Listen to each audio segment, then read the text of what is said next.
My father used to say, "Watch this man."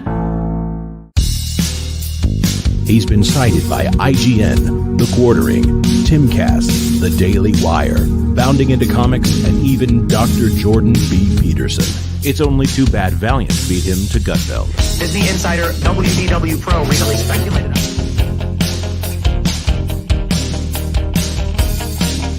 Time and time again, he's broken big entertainment news live on the air. I've been following WDW Pro and his track record for years. If you want to find out what's on the horizon for theme parks, Pro is where you go. There he goes again. Honey Badger gonna do what Honey Badger gonna do. Scooping and scooping and scooping.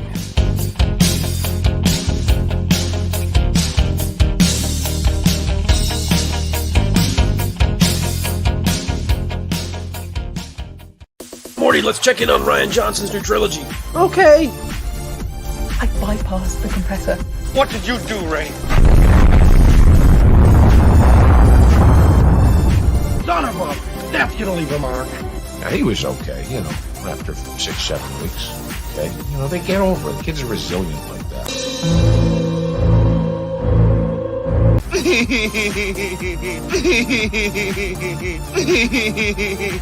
Yeah. I hate it. It's the standard, what would George do? I don't want you here. So sorry, George. I didn't think it would go like this. Blimey, you fools. I've fallen, and I can't get up. Weird. Stay away from liquor, kids. I have always liked Cowabunga. Cowabunga! Now that's more like it, Mr. Wayne.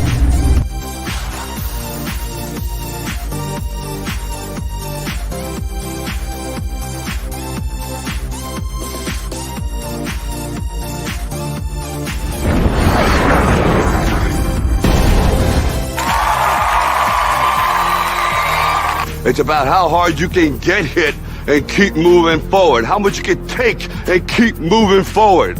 The Force will be with you, always.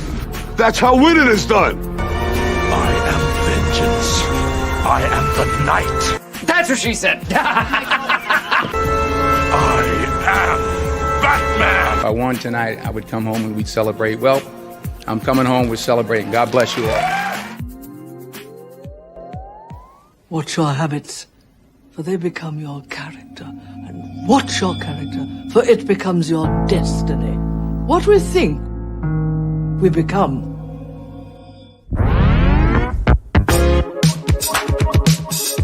Ladies and gentlemen, boys and girls, in just 2 minutes, the lighting at the Magic Kingdom will dim for the performance of the Pro Show. We hope you enjoy and have a magical, truthful time.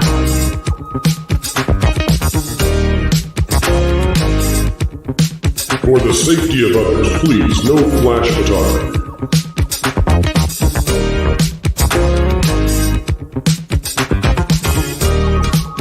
And welcome to Provision 3D. Alright, everyone, put on your coffee glasses. Oh boy,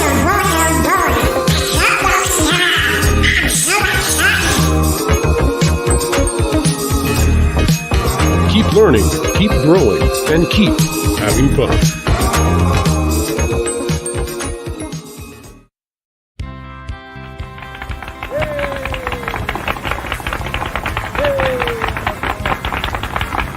To all who come to this happy place, welcome. You know that you've been taught the golden rule, do unto others as you'd have them do unto you. Yes, Paul.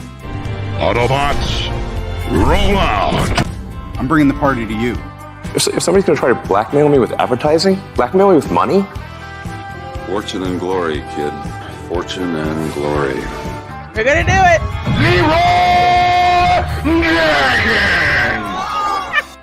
All right, it's time to go to school, son. Come on, get your hands up, man. Are you okay? They'll never take our freedom!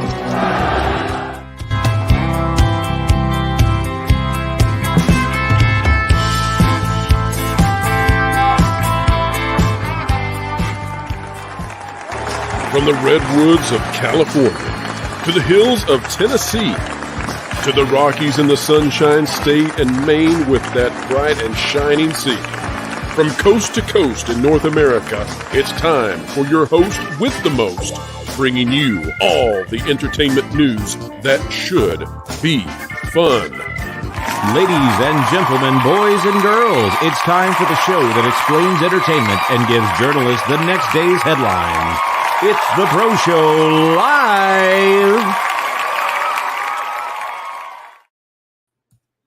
Hello, howdy, folks. How are you? Happy to have everybody out there as we do the shuffle here to get us all in the right places.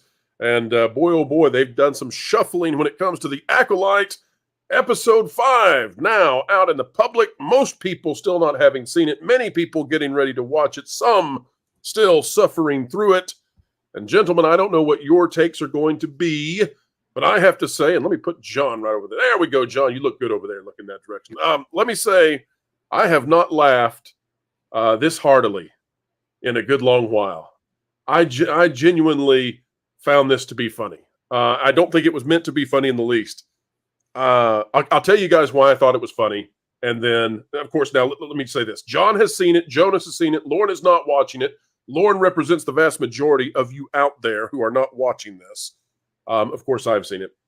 I just wonder how many lightsaber hilts can possibly be destroyed in a single episode. It is miraculously, I don't think the hilts are destroyed. I think miraculously kind of turned back on. Kyber crystal thing. Yeah, really? all the Kyber crystals are exploding. Apparently, there is Leslye Headland. Let it not be said that she will that she is varied in her approach to anything. There are many lightsabers destroyed. I gotta say, the fight between and folks, you know we're doing spoilers tonight. The fight between Jecki and our new cartel member, Smilo Ren, that has to be the funniest thing I've ever seen. You're talking about two people. You're talking about a 5'2" girl versus a 5'2" dude, apparently, or 5'3". I mean, very small people attacking each other. And that little 5'2" girl elbowed him and busted his helmet wide open. And then when he stabbed her, discount Qui-Gon is like, no, she was just a girl. And I'm like, she just Hulk Hogan his mask off. She's not a little girl. She's vicious. She's a vicious little cheetah woman. Guys, am I being harsh? I know that some are going to say this was the best of them. It's because there is action. Oh, I laughed a lot. Praised as the best episode just because of the lightsaber fights. Yeah, I laughed a lot, guys. Well, also there's actual things that happen in the plot in this episode. Finally, nothing happened in the plot of the last episode. At least nothing happens in the plot here, though. Either I'm going to disagree with you on that. What do you think happens in the plot here? First of all, people die. We have the revelation that it is exactly who everyone thought it was. Everybody dies. He finally, it's not plot, though. There's at least some dialogue. Some people are directly confronting each other. There's the I don't know how much of this plot we want to give out right now. Oh, listen, this is full on. Anything you want to say goes. There's folks, the Parent Trap switch. It's the Parent Trap. They're doing it. They're literally doing it. They fell into our meme. They're doing the Parent Trap. So where's Haley Mills? I never noticed that their hair is different lengths. So she gives herself a lightsaber haircut at the end, and it's supposed to be menacing. Their hair wasn't different until this episode, Jonas. They made it long just to do this. They did have May's hair longer last episode, but I think the first two episodes it was the same. Listen, continuity is out the door. Well, okay. Another of my favorites tonight, guys, is Lightsaber Boy. Lightsaber Boy takes a freaking lightsaber to the leg. It should have chopped his leg off. He can't get up. He's on the ground as cartel member is attacking him. And then, after cartel member decides not to kill him for reasons unknown, then Lightsaber Boy, whose real name is, what's his character's name, guys? Yord. Sorry. Okay, so Yord, after his freaking leg was just slashed by a lightsaber, suddenly gets up and hoofs it across the planet like nothing happened as he's taking Good Twin back to the ship. Like, it's just like, oh, I'm sorry. my leg was basically detached from the rest of my body, but forget that. Now we're walking on our way back to the ship. It's over. We're just doing this. He had plot armor executed. Bizarre reasons. Yeah, somebody's head should have been cut off. It's this makes no sense. Also, the guy ran away from the fight when he had a killing stroke on Jecki and then decides to kill her 2 minutes later. There's so many things that it just seems like they wanted the show to go on a little longer. It really is. It is a lot of nonsense. Or the fact that she defeats him by attaching. She says, "I love you, Pip," or something like that about the droid. He gets taken by the Beatles. Yeah, the weird bugs that they Venomoths. The Venomoths. He gets taken. So okay. I was laughing so hard during this time. I'm sorry, folks, if I'm a little bit off. Listen, I'm juiced up on caffeine, and I had a great time. So cartel bad guy, Smilo Ren, is about to be killed by Discount Qui-Gon. Right. And he's about to be killed by Discount Qui-Gon, and he should be killed by Discount Qui-Gon because he's a Sith. But then Good Twin says, Jedi don't kill Sith, which, that's a surprise. They're just aping Revenge of the Sith there. That's all just member berries key jangling. That's all that was. He doesn't kill him. So then he gets his lightsaber back for no reason. Like, we're going to fight again. Like, could we not handcuff him? No. We're just going to let him fight us again. And then the big way, this is better than the butter knife to the boob in episode 1. This goes down. They thought they had a Mufasa moment here. They thought they had a moment with the wildebeest. She throws Pip the flashlight droid onto the bad guy's back. And because of that, the beetles from the prior episode swarmed out of the trees and take him up like the hyenas at the end of Lion King. So that's the way it gets killed. The beetles are attracted to the droid for some reason? No, it's all white. She turns on the flashlight function. Oh, okay. Not so just it's the oil spraying function. Remember the lightsaber not is just bug the zapper flamethrower function, but the light function. Remember, I'm not watching this, so I'm trying to picture all of this. It's so bad. Yeah, Can you imagine if Darth Vader had been taken by bugs and then we're supposed to be impressed by him? Like, he's got all the force powers in the world, but he can't shoot a bunch of bugs off of him. There's so many things in here that are just so cringy. Everyone's finally talking, and the dialogue is hilariously bad. People are just saying things in the way that if you watch a show that is in a foreign language translated into English, you have to assume that it plays a little bit better or makes a little bit more sense in the scene. Like he says, "The Jedi say I can't exist. They see my face, they all die." Like, that's just a line out of the blue. Like, the Jedi don't even know that you exist. That's also a major issue. I mean, you can go back to Attack of the Clones. Remember, Qui-Gon actually leaves Obi-Wan at the ship. These people don't leave anyone at their ship. It's completely unguarded. They have no radio communications whatsoever. It's just all nonsensical. Listen, it's so nonsensical that there is one scene where Good Twin and Bad Twin, they're having their moment where Bad Twin is saying, "You don't know the Jedi," and she shoots Discount Qui-Gon, Zilver, and he falls to the ground. He's been stun gunned. Okay, so he's down. It cuts, and it's like some weird video game where they've taped different scenes and they just don't know how it's supposed to go together. We cut to a new scene where they're meeting each other again on a cliff. No reason, but they're literally as if this never happened, and Discount Qui-Gon is gone, and they have another conversation about this. And that's when Bad Twin, in the most hilarious way possible, cuts her hair with a motion that should have decapitated herself, but I'm sure looked cool, and therefore that's the only way they could do it. She slices her hair in the most stupid way possible, and then that's how we get to another cutback with Bad Twin going to get Discount Qui-Gon. It is insanity in the editing room.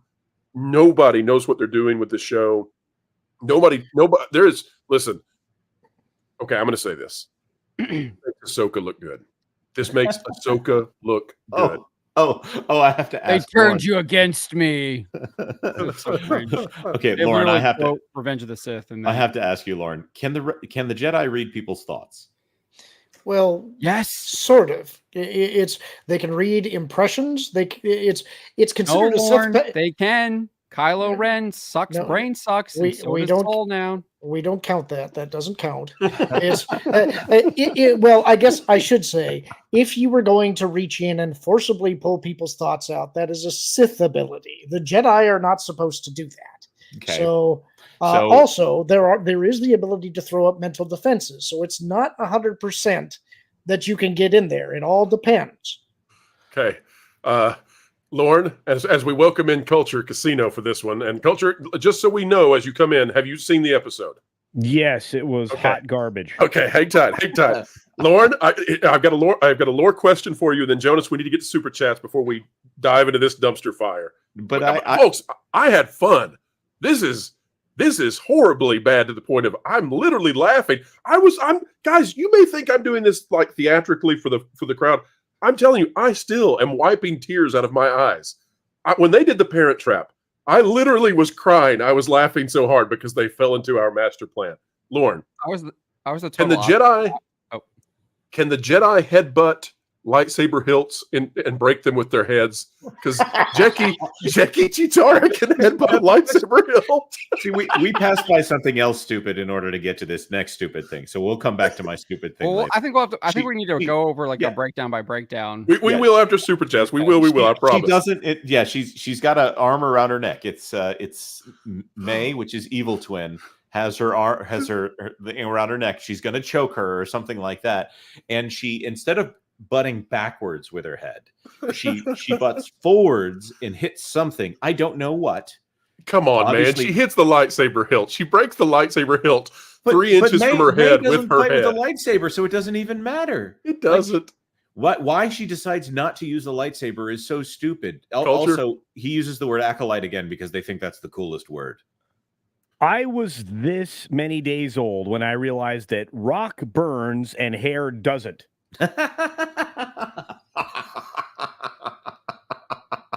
That's a really good point.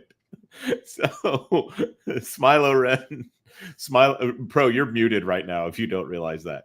Smilo Ren has a helmet on, and they tell him, "Take off your helmet," and he says, "So you can read my thoughts."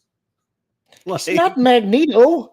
He is Magneto. That's literally what it is. It is Magneto now. He has the helmet as Magneto. It's clearly an X-Men thing. Also, it's a very confusing costume. It really Soul literally can looks read like people's he's thoughts. They do show that in the previous episodes that he literally can read people's minds. He reads May's mind and realizes that she doesn't know who her master is. But then she says she's gonna tell who her master is, and apparently she can give them information. It's gonna turn herself in, and then all of a sudden now she's fighting Jackie after Jackie's trying to arrest her. It's all nonsensical. It's just completely doesn't make any sense at all. Can I also throw this in here? His costume looks like it's on backwards. So I want to clarify a little bit, and I guess ask a question here. When this guy is reading these people's thoughts, are they willingly opening up to him, or is he's forcibly reaching in? He's forcibly reading their thoughts, like Professor X would do. Like when she's doing. If we're talking about Lee Jung Jae's character, Master Soul, in episode 2, or 3, 2 with May. Oh wait, 3 is the flashback. 3 was the flashback. Okay, so when he's reading her thoughts, she's doing like one of those Jedi exams where somebody holds up something and she's supposed to be reading what's on the paddle, and he's reading her thoughts. It's basically like Ghostbusters. You get the idea, except her chewing gum is not zapped out of her mouth. Right. Jonas, we're going to get chewing gum zapped out of our mouth if we don't get to these super chats. Let's do them, and then we're going to do a recap of the episode. Folks, it is a huge show this evening for you. Not only are we going to tackle the Acolyte, but we've also got the Disney Tapes number 3. We'll give our thoughts on it briefly. Culture's face says everything that you probably can expect out of me on this one. I'm not sure if Culture is making that face for Disney Tapes number 3 or the Acolyte. It's all the same at this point. Jonas, bring up the super chats. Let's go. Big show. Ruby Hove gifted 1 WDW Pro membership. Thank you very much, Ruby Hove. It's much appreciated. You did that earlier today, and you did it again tonight. Thank you so much. Crew for $2. That was corniest villain I've ever seen. So weird. And it makes me think that. Go ahead. No, I was just going to say he delivers every line like he's a high school thespian. I mean, what is with this? This is some of the worst stuff we've ever seen in terms of like There's nobody there, and he's monologuing to a sleeping or comatose woman. Right. Just, It feels like Leslye Headland really enjoyed writing at the this end? dialogue. Yes, he's like a Shakespeare moment. I had to back it well- up because I was like, what is he even saying here? Like, what is like at How the does moment of sleep our into revelation? slumber? Yeah. What strange creatures we are, finding peace in moments of despair, or something ridiculous and meaningless. So That bad. he's literally talking to no one as he, for some reason, okay, so one twin steals the other twin's clothes, and now she's wearing dark clothes. We don't know. Is he going to get confused between his pupil and the other person? It's so dumb. So instead of using the Force to figure out which twin he's got on his hands, he decides to go Robert Frost on us in a monologue. I couldn't even tell. Was she dead? I couldn't even tell. Nah, She she's can't be dead. I assume she's not, but they left that kind of. But consider this. They got rid of that terrible T-shirt with the PVC pipes on it, so I'm happy. Regardless, this also justifies everything that we've been saying. All the criticisms people were having with Ki-Adi-Mundi. Clearly, they got back to the ship. There's no way that they don't radio this in and say that this guy's a Sith. He literally confessed that he was a Sith to Master Soul. So that's all like completely justified. Nothing makes sense in this. Nothing. If you're trying to listen, if you're watching this for continuity, if you're get out of this. This is Power Rangers on a week episode back in the late 90s. That's what we're watching here. I have to put this up immediately. Staccato DDS gifted 50 WDW Pro memberships. Thank you so much, Staccato. You make this all worth it right here. Thank you so much for your generosity. And thank you for giving that gift to the chat here.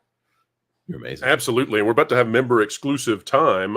Come Thursday, we're going to do a member exclusive live stream. So that's 50 more people who get to join in on the fun.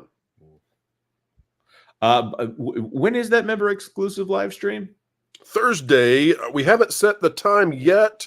We're actually coordinating with some other YouTube channels that might be going sometime around there. But Thursday, either 5 or 6 p.m. Eastern, probably. We'll make an announcement tomorrow. All right. Thank you very much, Staccato. Defective. Whoa, wait a minute, Jonas. We love Defective, but hold on.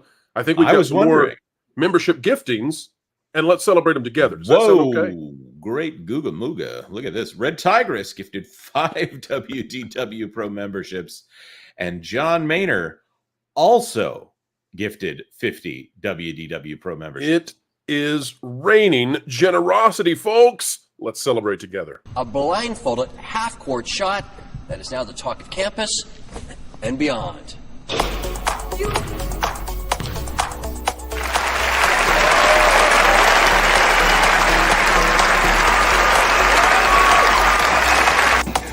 Wow. Are you kidding me? Did you see it? Yeah. Is that on tape? Yeah. You are kidding me. Wow. Wow. Thank you very much, Staccato. Thank you very much, John Maynor. And thank you very much, Red Tigress. That's right. We are so appreciative, folks. Let me tell you, we have had a number of YouTube channels tell us we have the best audience. And I got to agree. We have the best audience. We have the best contributors out there, and you all make the electricity happen. That's right. All righty here. Defective for $10. There are more of us video by those Star Wars losers was removed. I guess no one was liking them. Yeah, so apparently somebody involved in that video was a little bit unkind to another member of the fandom, tried to get their channel canceled or something like that. So it's great that they wanted to get, like, I don't know, it seemed like 8 channels and then say there are more of us. When they did that layout showing all the different channels popping in, it was the same channels as before. You kind of lose that effect of saying that there's a lot of them. Also, they're horrible people that want to kick people out of the fandom for not liking certain episodes. So I don't know. The whole "there are more of us" thing kind of rings a little disingenuous. I know you're being kind and skipping over the person that was not really the person they were pretending to be. Oh, the Ashrendar that turns out to, I'm not going to say their name because I don't want to participate in doxing, but yeah, there was somebody involved that I got the idea of what was going on, but I still don't know who the other person they were pretending to be was. So I literally have no idea what you're talking about. The video? That's how I feel about the episode. I know about the video. I don't know like anything else around the video you're talking about. One of the people involved in the video deleted their account. Okay. And go follow John Hoey, or just go check out what he posted, and then check out what Master of the TDS posted, and you'll find it. It was so strange. I've seen the video. No, the drama surrounding it was more interesting than the video. Than these people congratulating themselves for kicking everybody they don't like out of their pretend little circle that gets smaller and smaller the more they shrink their tent. Anyways, SFX Sabretooth Raptor for $2. Always projecting. Always. The card game Bridge is way more fun than the Acolyte. I don't know. I had a really fun time watching this. I don't recommend people do it, but I'm telling you, I laughed a lot. I mean, I don't know how many lightsaber hilts can be destroyed in a single episode. Every swing by the villain, if it's not going to kill someone, is a lightsaber hilt destruction. It was amazing. And it's amazing. Only the extras get killed until there's a moment when red shirts get towards the end of the episode. Yeah, the red shirts go down. They described them as red shirts in the script, according to one of the writers. Culture. What? Yep. Oh, that's fantastic. Okay, you know what? What were you going to say? We got to play it. I'm sorry, guys. It calls for it. Hey, just was wondering, is this an out-of-season April Fool's joke? Sorry, the ultimate red shirt guy. All right, go ahead, Culture. Sorry. No, because Lauren's here, so I'm gonna ask. So, like, does like strobe light, like lightsaber thing happen? Like somebody can like think through their thought protective helmet. It's got double A's that are. You got to shake them a little bit. It's like the D cells are like it's not happening. I mean, is that a normal thing that I'm just finding out? What? So basically what happens is throughout the episode, the Sith is able to disrupt the lightsaber igniting through the actual saber. Like you can see it like sparking inside, but it's not actually igniting. And at one point, Chitara is able to actually reignite her lightsaber for some magical reason. And okay, I guess seems different than I thought he sliced the tops off of two of the red shirts lightsabers. I think that's what it initially was. I agree with you, Jonas. I think that's what I initially thought too. But then as you kept seeing it do it, he was relit. Kind of. I think there were both. I think both things happened in this episode. All I know is that was like a really bad night with the flashlight, because like those D cell batteries are, they slide around in the container and then like they don't make connection. It was bad, dude. They were in the middle of the fight, and when he was going to be overpowered or outnumbered, somehow through the Magneto helmet that apparently blocks your thoughts but not the Force, like put those lightsabers in timeout with the Jedi standing there going, "Oh, I don't understand. It's not working." There are two things I can think of that might explain that, but it depends on how it took place. Was one of them the thread? No. What I could see happening potentially is if they were using Jedi telekinesis to move the Kyber crystal out of alignment, I could see that causing a problem. But usually if you try to ignite a lightsaber that has its Kyber crystal misaligned, what you get is a grenade. Right. It would blow up.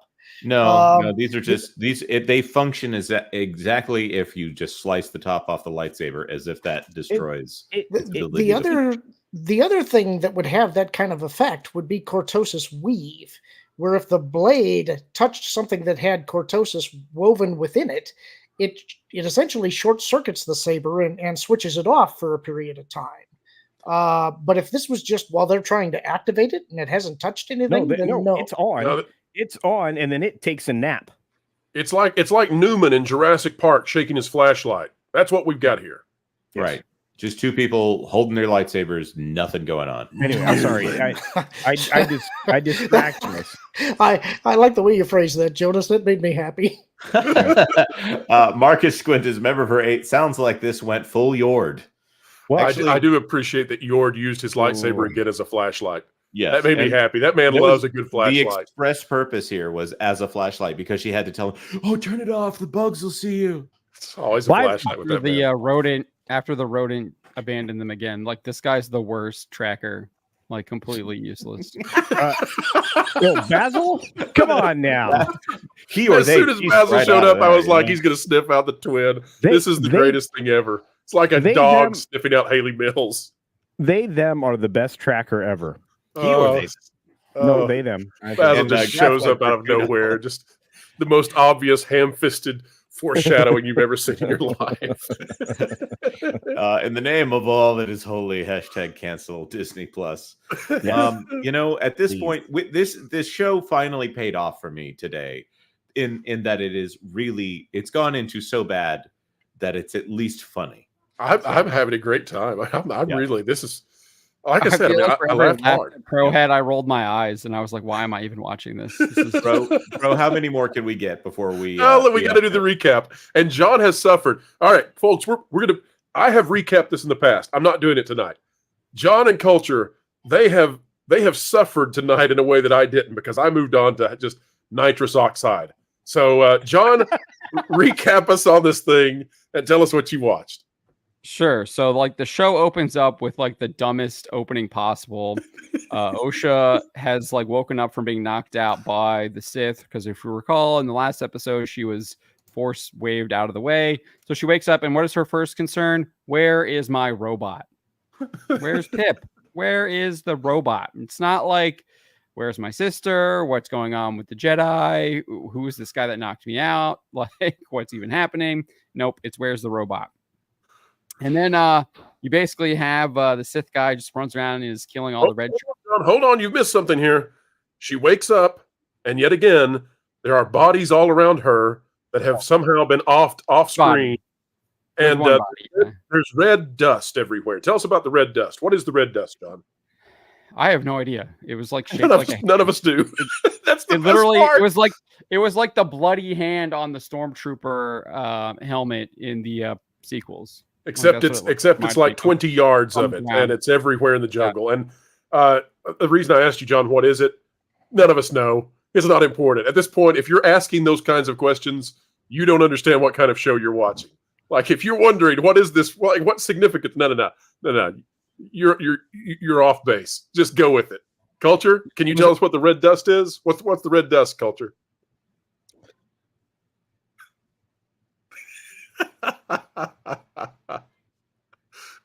You're muted. I have no idea what the red dust was. I thought it was going to burn her face. I'm like, okay, that's going to burn her face. It makes this really burny sound. Nah, no idea. Maybe is it the fecal matter from those little bug things that seem to be rather worthless? Somebody had a bad night at Chipotle. That's all I can. It could have been John dandruff. What? Good. All right, John, keep going. Can I just say this, that like the horny chick, that's probably not the right way to say that.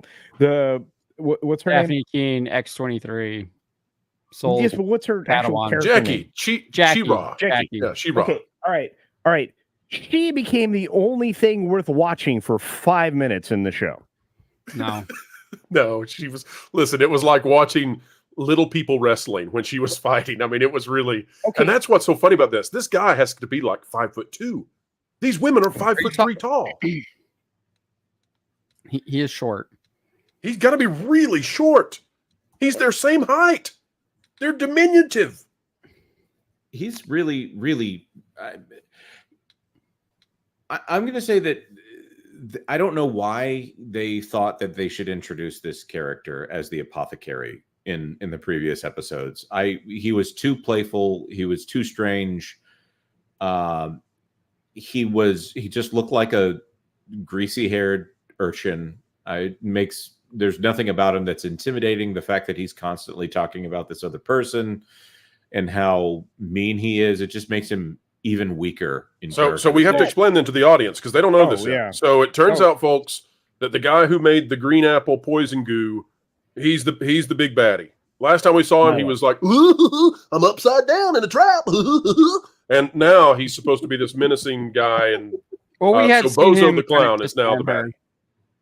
We did see her disarm her in the second episode at the very end. Remember, he massively overwhelms her. I still think that we already knew who Smilo Ren was. Yeah. I mean, there really was only one way to go. And look, no, I was trying to compliment them for their 7-8-year-old class at their kendo class with the lightsabers. I thought that worked out really well. And then they mixed in a little I don't know, Kempo, a little force fu. The fight scene was ridiculous, but for 2 minutes, I mean, really, she looked like she could. So let's put it this way: if you did not know that she is a child, and she's probably 5'2", if you didn't know those things, it might have since I know that, it was difficult for me when she headbutted a lightsaber hilt into oblivion, and when she also headbutted, or no, she didn't headbutt. She elbow dropped a helmet into a smithereens. That's what she did. Go ahead, Culture. When you headbutt something and you have horns on your head, do you notice that? She didn't hit him with the horns. She hit him straight on with her skull. And just like a champ, man. Like a champ. Front of the skull, back of the skull. I'm also going to point out that somewhere they fight without lightsabers, and there's no force fu whatsoever. It's just literal martial arts for just a couple of seconds. We'll come back to that because it's really important. Culture. No, they went from kendo to kempo. That's what was my comment. But okay, now she has horns like everywhere, right? I don't know, and I don't want to know, Culture. You're asking a question that takes us in places no one wants to venture. But you would think that when she rears back, she'd stab somebody in the head. Maybe she has horns on her elbows, and we just don't know. I have a lot of questions. Also, do we all. They literally mentioned that she picked up the Master Kel Naka's lightsaber right before she uses it, and then later on it's revealed that she has 2 lightsabers. So I don't know. It's the weirdest. She still had hers. It's the weirdest, like Chekhov's gun. Like later they throw in a line so that everyone knows that she has 2 lightsabers, but then she doesn't use it until a minute later in the same fight. And she's smiling big. She shows that she has it, and then takes a breath, and then ignites it. It's all this like, hey, this is what I'm gonna do next, like trailer style stuff. So, but see, what I'm disappointed about is I was looking for her Arya Stark moment where she ignites that other lightsaber right into Smilo. See, she didn't take advantage of the opportunity. Smilo got that moment. All right, guys, it's time for our first nerdrotic tweet of the night. And this is what I was pointing out. Exactly. This is glorious. It's 11 seconds. I don't know if we'll get away with it. We don't care. We're playing it, folks. Welcome to the Acolyte After Party. Here we go. What are you? I have no name. I am just very much overacting on everything. I have no name yet. I am Jedi like you might call me Sith. Also, I have killed everyone else in like 2 seconds, but I will monologue with you for 3 minutes with this woman here for no reason. Yeah, the fact that he didn't already kill her is mind blowing. But yeah, and why is he adopting weird accent? Like this is like his 3rd accent in the show. Exactly. I mean, this guy, he's the same actor, but he's not. I'm hanging upside down now. Now he's like a Mexican cartel guy. I don't know what's going on. It's that one guy on. Oh man, what is his name? He's that British actor that's on Picard season 1, where they put all the hologram characters in there just so he can have a different accent in every scene, like the classic theater kid thing where they want to show off all these grade C accents over and over and over again instead of like doing a normal scene. Bro, whatever's going on with your audio there is coming through on the main tab. Well, I know. I was trying to see. There's someone has posted a tweet of the bad guy being defeated by a swarm of bugs, which has to be the least threatening way anyone has ever been taken down.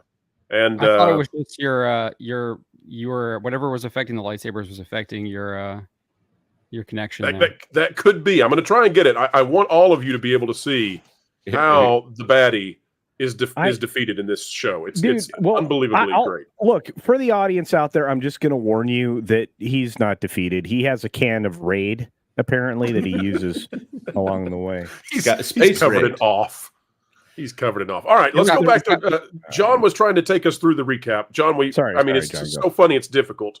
So, okay, you had gotten us to the point where there's lightsabers, bad guys killing it, but okay, keep going. Osha wakes up. Her first concern is the robot. She then sees a dead Jedi like right next to her, and then she looks over, I guess, into the forest, and there's a lightsaber fight happening. Basically, a bunch of Jedi get killed. The Plo Koon looking character, I don't know what the race is. The Keldor Jedi gets wrecked. There's like 2 or 3 others that get wrecked. Yord gets wounded, and then Yord gets sliced through the leg by a lightsaber. So he should be done. But not all the way. He's fine. He's fine. And so he's like the last one. He's like the last one left alive, and Smilo is about to kill him, and then Osha's like, "Let me shoot him with the stun gun." She shoots him, and it does absolutely nothing. Because reasons. But then he starts disappearing and appearing all over the planet for no reason. I guess they're going to say that his armor has like this some ability. Like I guess what Lauren was saying, he's got the cortosis weave or something like that can stop the stun gun. Either that or plot weave. I couldn't tell which. Oh, you're talking But about it doesn't explain it at all. They never. No, the Smilo Ren. He is shot with a stun gun, and it does absolutely nothing to him. Okay, so somebody did say in the chat that when one of the Jedi tried to hit him with a lightsaber, he did hit his armor, and there is precedent in the Old Republic for cortosis weave vambraces. So if that's where they're pulling from, then it could be cortosis, and in a way, that might explain the red dust you were talking about. Cortosis is kind of brittle stuff. It's difficult to work with. That's why it's not all over the galaxy. So it wouldn't surprise me if when they start putting after episode notes, that's what they say that stuff is. And if it's dust, if it's floating around all over the place, that's on the ground. Maybe 2,000 square feet of red thick dust. Maybe like that's how it's like the salt on crate, like literally. Maybe that's how they explain why the lightsabers are malfunctioning if the stuff's just floating around. I have no idea. I'm going off what you guys are saying. There's no explanation for it whatsoever. Yeah, there's no other than him passing his lightsaber over. All right, we got to pause in our recap for a minute. We've got the fight between the cartel man and Jecki, and this is where I was laughing to the point I had to wipe tears out of my eyes. This is great. Culture, are you there? Culture, are you watching this? What are you doing, Culture? I saw something on his head. What's he doing? Okay, anyway, folks, here it is. Enjoy it. It's 15 seconds. We don't care anymore. We're just playing it. Like CNN in the next few days, they can come after us if they want to. Here we go.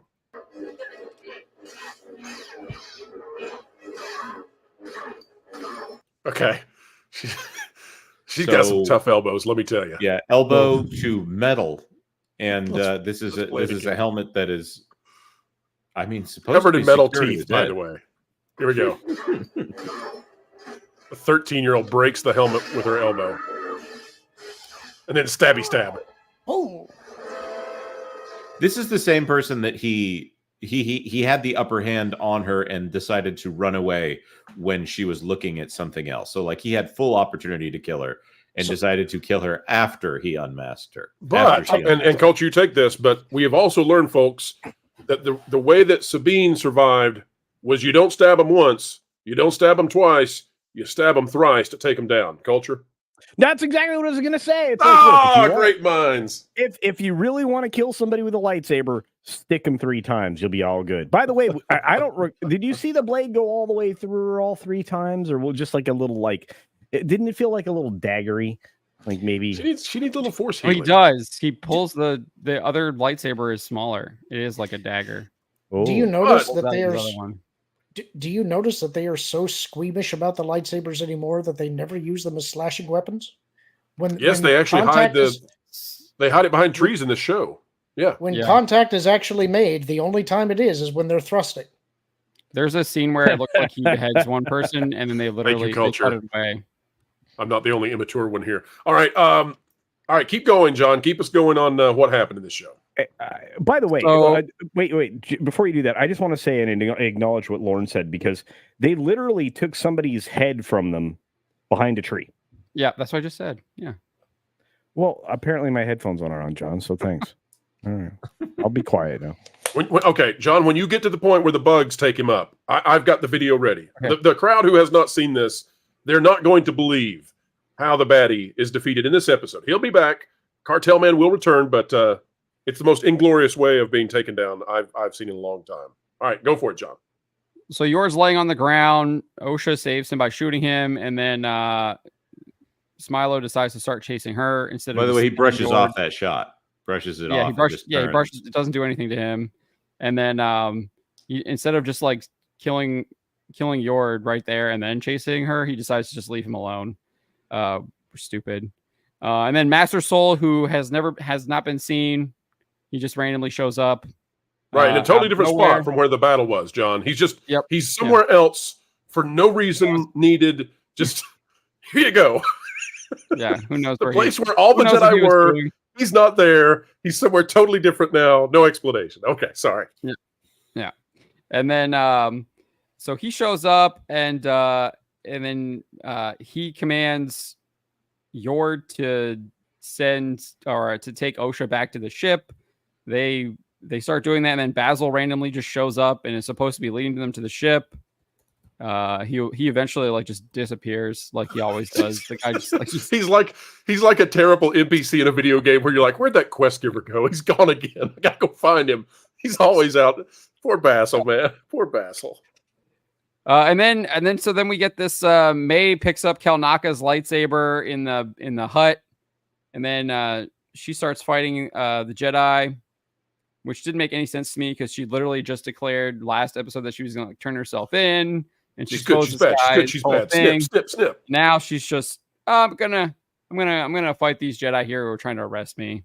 So she's completely changed whatever she had planned. She has ethical vasectomies and then reverses that and then goes right back to it. It's something special. Office reference there, folks.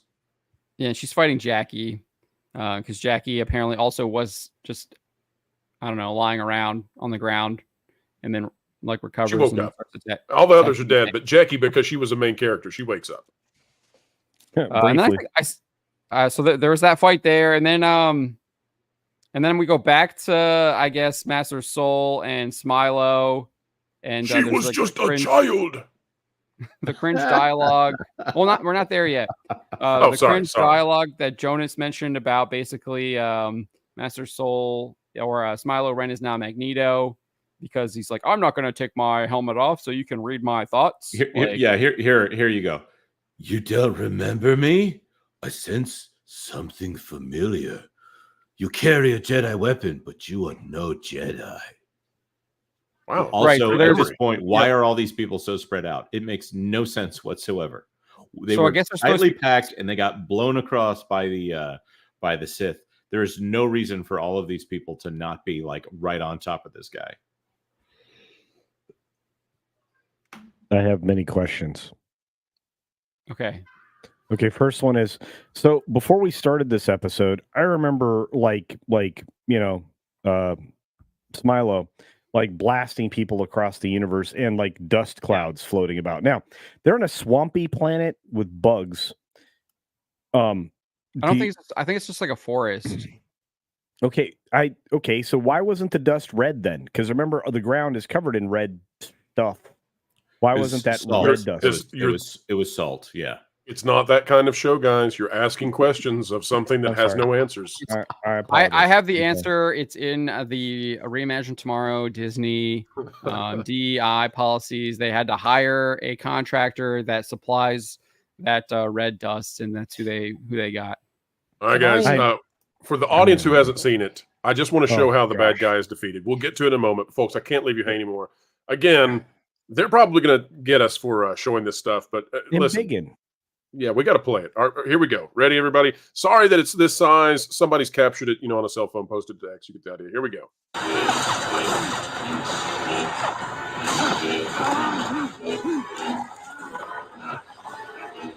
Oh, no. What happened? So, yes, folks, that's how the bad guy is defeated. She puts a flashlight. They love flashlights. She puts a flashlight on his back, and the bugs get him. But it was Robot Head. It was Robot Head. Head. The head off her robot and stuck it on the dude. Apparently, he's got like adhesive skills. Also, Whereas you cannot apparently stab him with a lightsaber. You can meticulously stick a robot head to his clothing. Yep. It might seem more difficult. But then again, after she just forced us to spare his life and not incarcerate him in any way so that he could attempt to kill them again, this makes perfect sense to stick a light bulb on his back and hope that a bunch of beetles will be too much for him. So what we've learned in this episode, folks, is Jedi are nothing versus big bugs. Big bugs way better than Jedi. No, the Jedi killed the bugs. The Sith lose to the bugs, remember? Oh, that's right. That's right. Because bug zapper lightsabers. Is this Helldivers? What are we talking about anyway?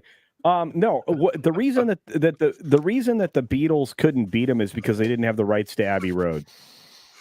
I'm worried that those bugs are actually with immigration reform. I'm afraid that they're actually taking him for questioning on the jungle planet. You know what? I heard Jonas actively sigh at that joke. I'm not going. All right, John, keep us going.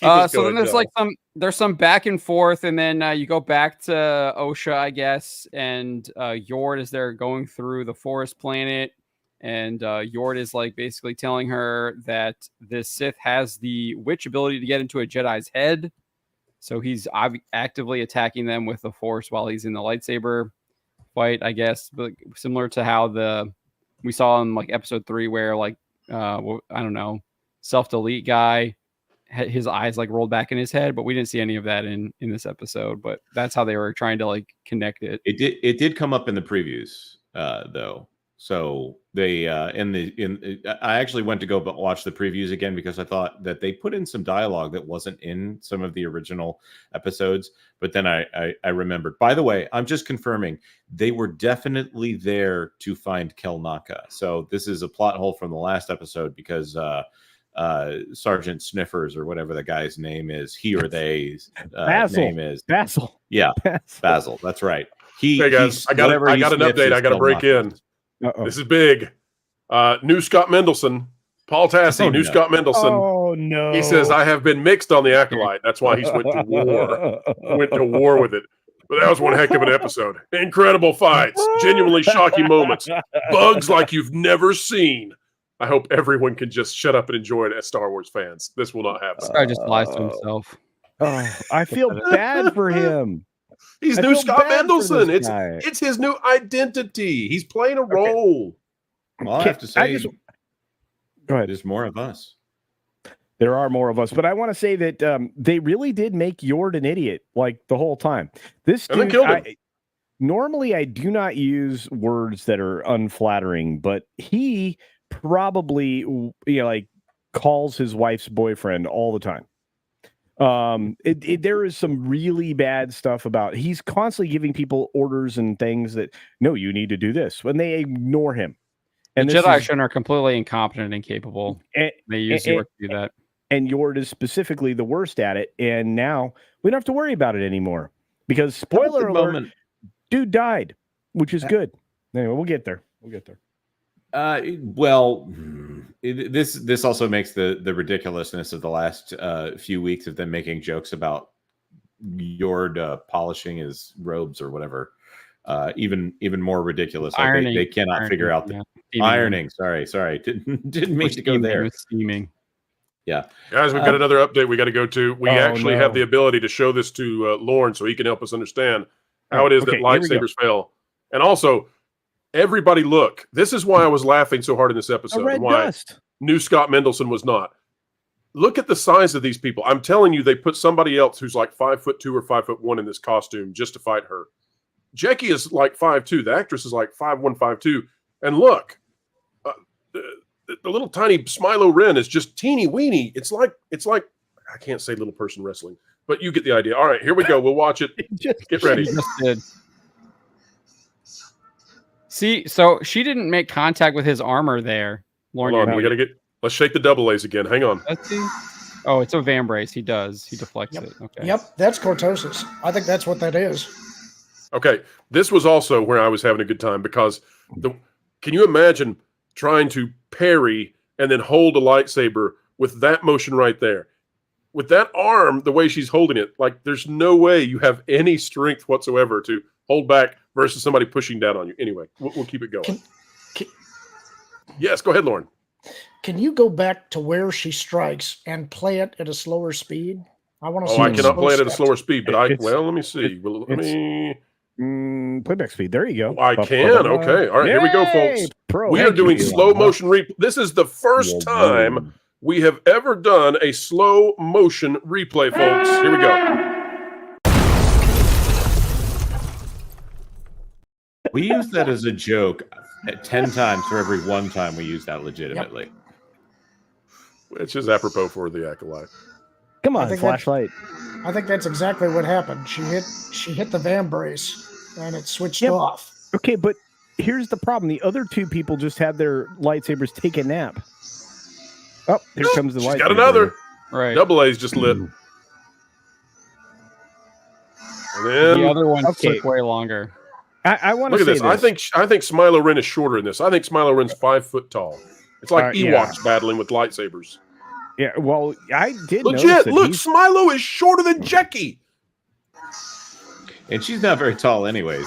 No. She's teeny. She's a kid in this show. She's been shown as a kid in the show.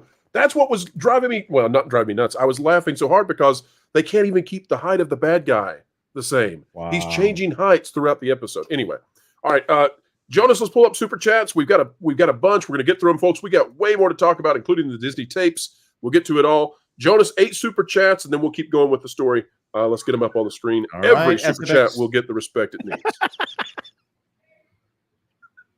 I'd rather Lauren read the phone book. That from Lauren, can you get a phone book? Do you have a phone book? I don't anymore. AAA lawn irrigation. That's right. Someone needs to FedEx. I think you can get the yellow pages online now. The Physics Jedi, member for 3. What is the point of the Lucasfilm Story Group exactly? To have a hand wave so that they can make everyone else angry. Ooh, that's a good book. Oh, that's a good book. I know what it is. It's called Diversity in Dinosaurs. You know what's funny is all the never mind. I'm not gonna reveal my research. But by the way, those bug creatures on that planet were featured in Universe of Energy with Ellen just a few years ago. Yeah, the Les bugs. They turned into Petro. AWM Trends for $10 turned it on for 5 minutes. This is just awful. 100% makes Ahsoka look good. New Scotty Mendelson disagrees. Paul Tassi brought to tears by this thing. How dare you? How dare you? This show is starting to grow on me. If they keep at this quality level, especially this level of dialogue, and they're kind of screaming at each other, I can see a little bit of hate watching, even for you know what this is, Jonas. When it was all just dialogue and nothing was happening, it was hard to laugh at it. But when they actually are doing stuff and it's bad, that's when the humor comes in. That's right. That's a good way to put it. Hangry Table for $7 Canadian. I'd like to start a GoFundMe to get Lauren to marathon the series. It is your destiny. Okay, here's what I think we do. Lauren through with this. When this thing's done, we do a live stream where nobody hears the audio, nobody sees the Acolyte. The camera is zoomed in on Lauren's face, and we just watch the suffering as he binge watches the Acolyte. I think that's what needs to happen at some point in the future. He looks nonplussed. Kathleen Morrison for $2. They're all leaving, folks. They're all done with that one. All right, Kathleen Morrison for $2. You think this was filmed in scrapbooking method? Yes. This fight scene, there's too much about it that doesn't make any sense for continuity. It's like it's more like they knew where they wanted to go with it and then ignored all the steps it would take to get there. Well, and there's no way that they could have a scene where good twin and bad twin meet, and then that scene ends and another scene begins and they meet again on a cliff as if they never met before. You can't do that unless you scrapbooked it and you're just like, I have no idea how this gets glued together. It's a fair point. All right, Ryan Matheson for $1.99. Wasn't Mace was going to kill unarmed Sidious Lauren? Yes. Yes, he was. Yeah. That's the whole thing that's like really irritating to me too. Again, like they're trying to make these Jedi incompetent because they have to follow all of these rules and have all of these kind of like, I don't know, like they have to like follow the rules to the book, and if they don't, then like it's like some kind like the Sith are able to take like a massive weakness in it, and we know that that's just not the case. We've seen Qui-Gon, we've seen Obi-Wan. They don't follow all these quote unquote rules, but they're using it as a lesson, John. The lesson is Christianity. They're trying to call out the hypocrisy of various religions. This, and a lot of times, that's what they're trying to do. Sorry, that's what they're trying to do. No, I know. Oh well, yeah. I mean that line. What is it? I'm going to get the exact quote here. The Jedi say, "I can't exist." Like, no, the Jedi actually don't care if the Sith exist. If the Sith are committing crimes and hurting people, then they have a problem with it. If some guy is just out there cackling and saying, "I'm evil," no one cares. Because guess what? Evil just sitting there existing, hating you, is not a problem. All right, folks, we're going to watch the death of Flashlight Guy. Take a break from Super Chats for literally 15 seconds. Watch the worst neck break in the history of all neck breaks. Here we go.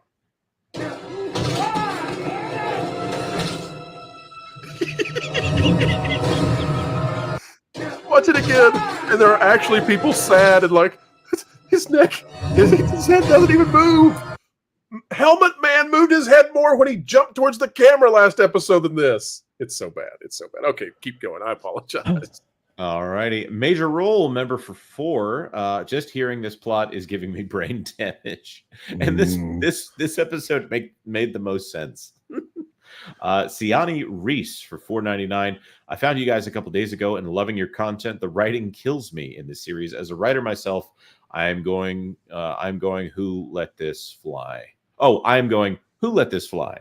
That's right. I think I got well, Siani, thank you. You are seen and appreciated here on the channel, and we're right with you. But you know how this gets flown out the door? It's when Leslye Headland, the former personal assistant to Harvey Weinstein, is the writer, chosen by Kathleen Kennedy during a time when no other writers were being picked up by Disney for any shows, and then Dave Filoni is handed the script. You think Dave Filoni is going to say, no, actually, we don't do it this way. He is an imprisoned man at that point, and not even he can write. Take a look at the Acolyte and Ahsoka culture. They were taking no outside pitches for anything, let alone Star Wars at that time that she got this gig. Yeah, none. Very good point. This guy became a YouTube member at the profound level. Thank you very much. Cyrano 2960 for $5. Of course, the costume looked backwards. It's a Snuggie. I'm going to tell you, I've got myself a Life Day Snuggie. It looks cooler than that thing. There you go.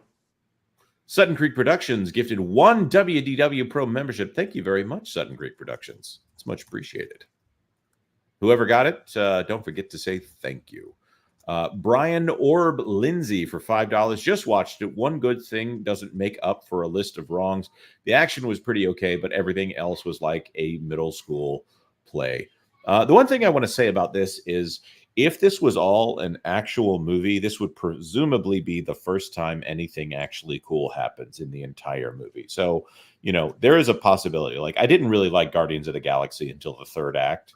And now, having seen the third act, I like the entire film. I don't think it's going to be like that, but if this was the first episode, I think I would enjoy this show. Not because it's good. I definitely don't want to say that. I would enjoy this show because it is so weird and so dumb, and now the dialogue is so hammy that you can't help but chuckle at it. Jonas, stop. Yeah, stop. Why are you telling yourself here? There's no need to say that. No, I love bad movies. The Room. If I could, I could cut out the sex scenes. I think The Room is hilarious. It's the height of comedy to think that someone thought that this was good. That's human funny. It might be a better use of green screen. I'm not going to say that.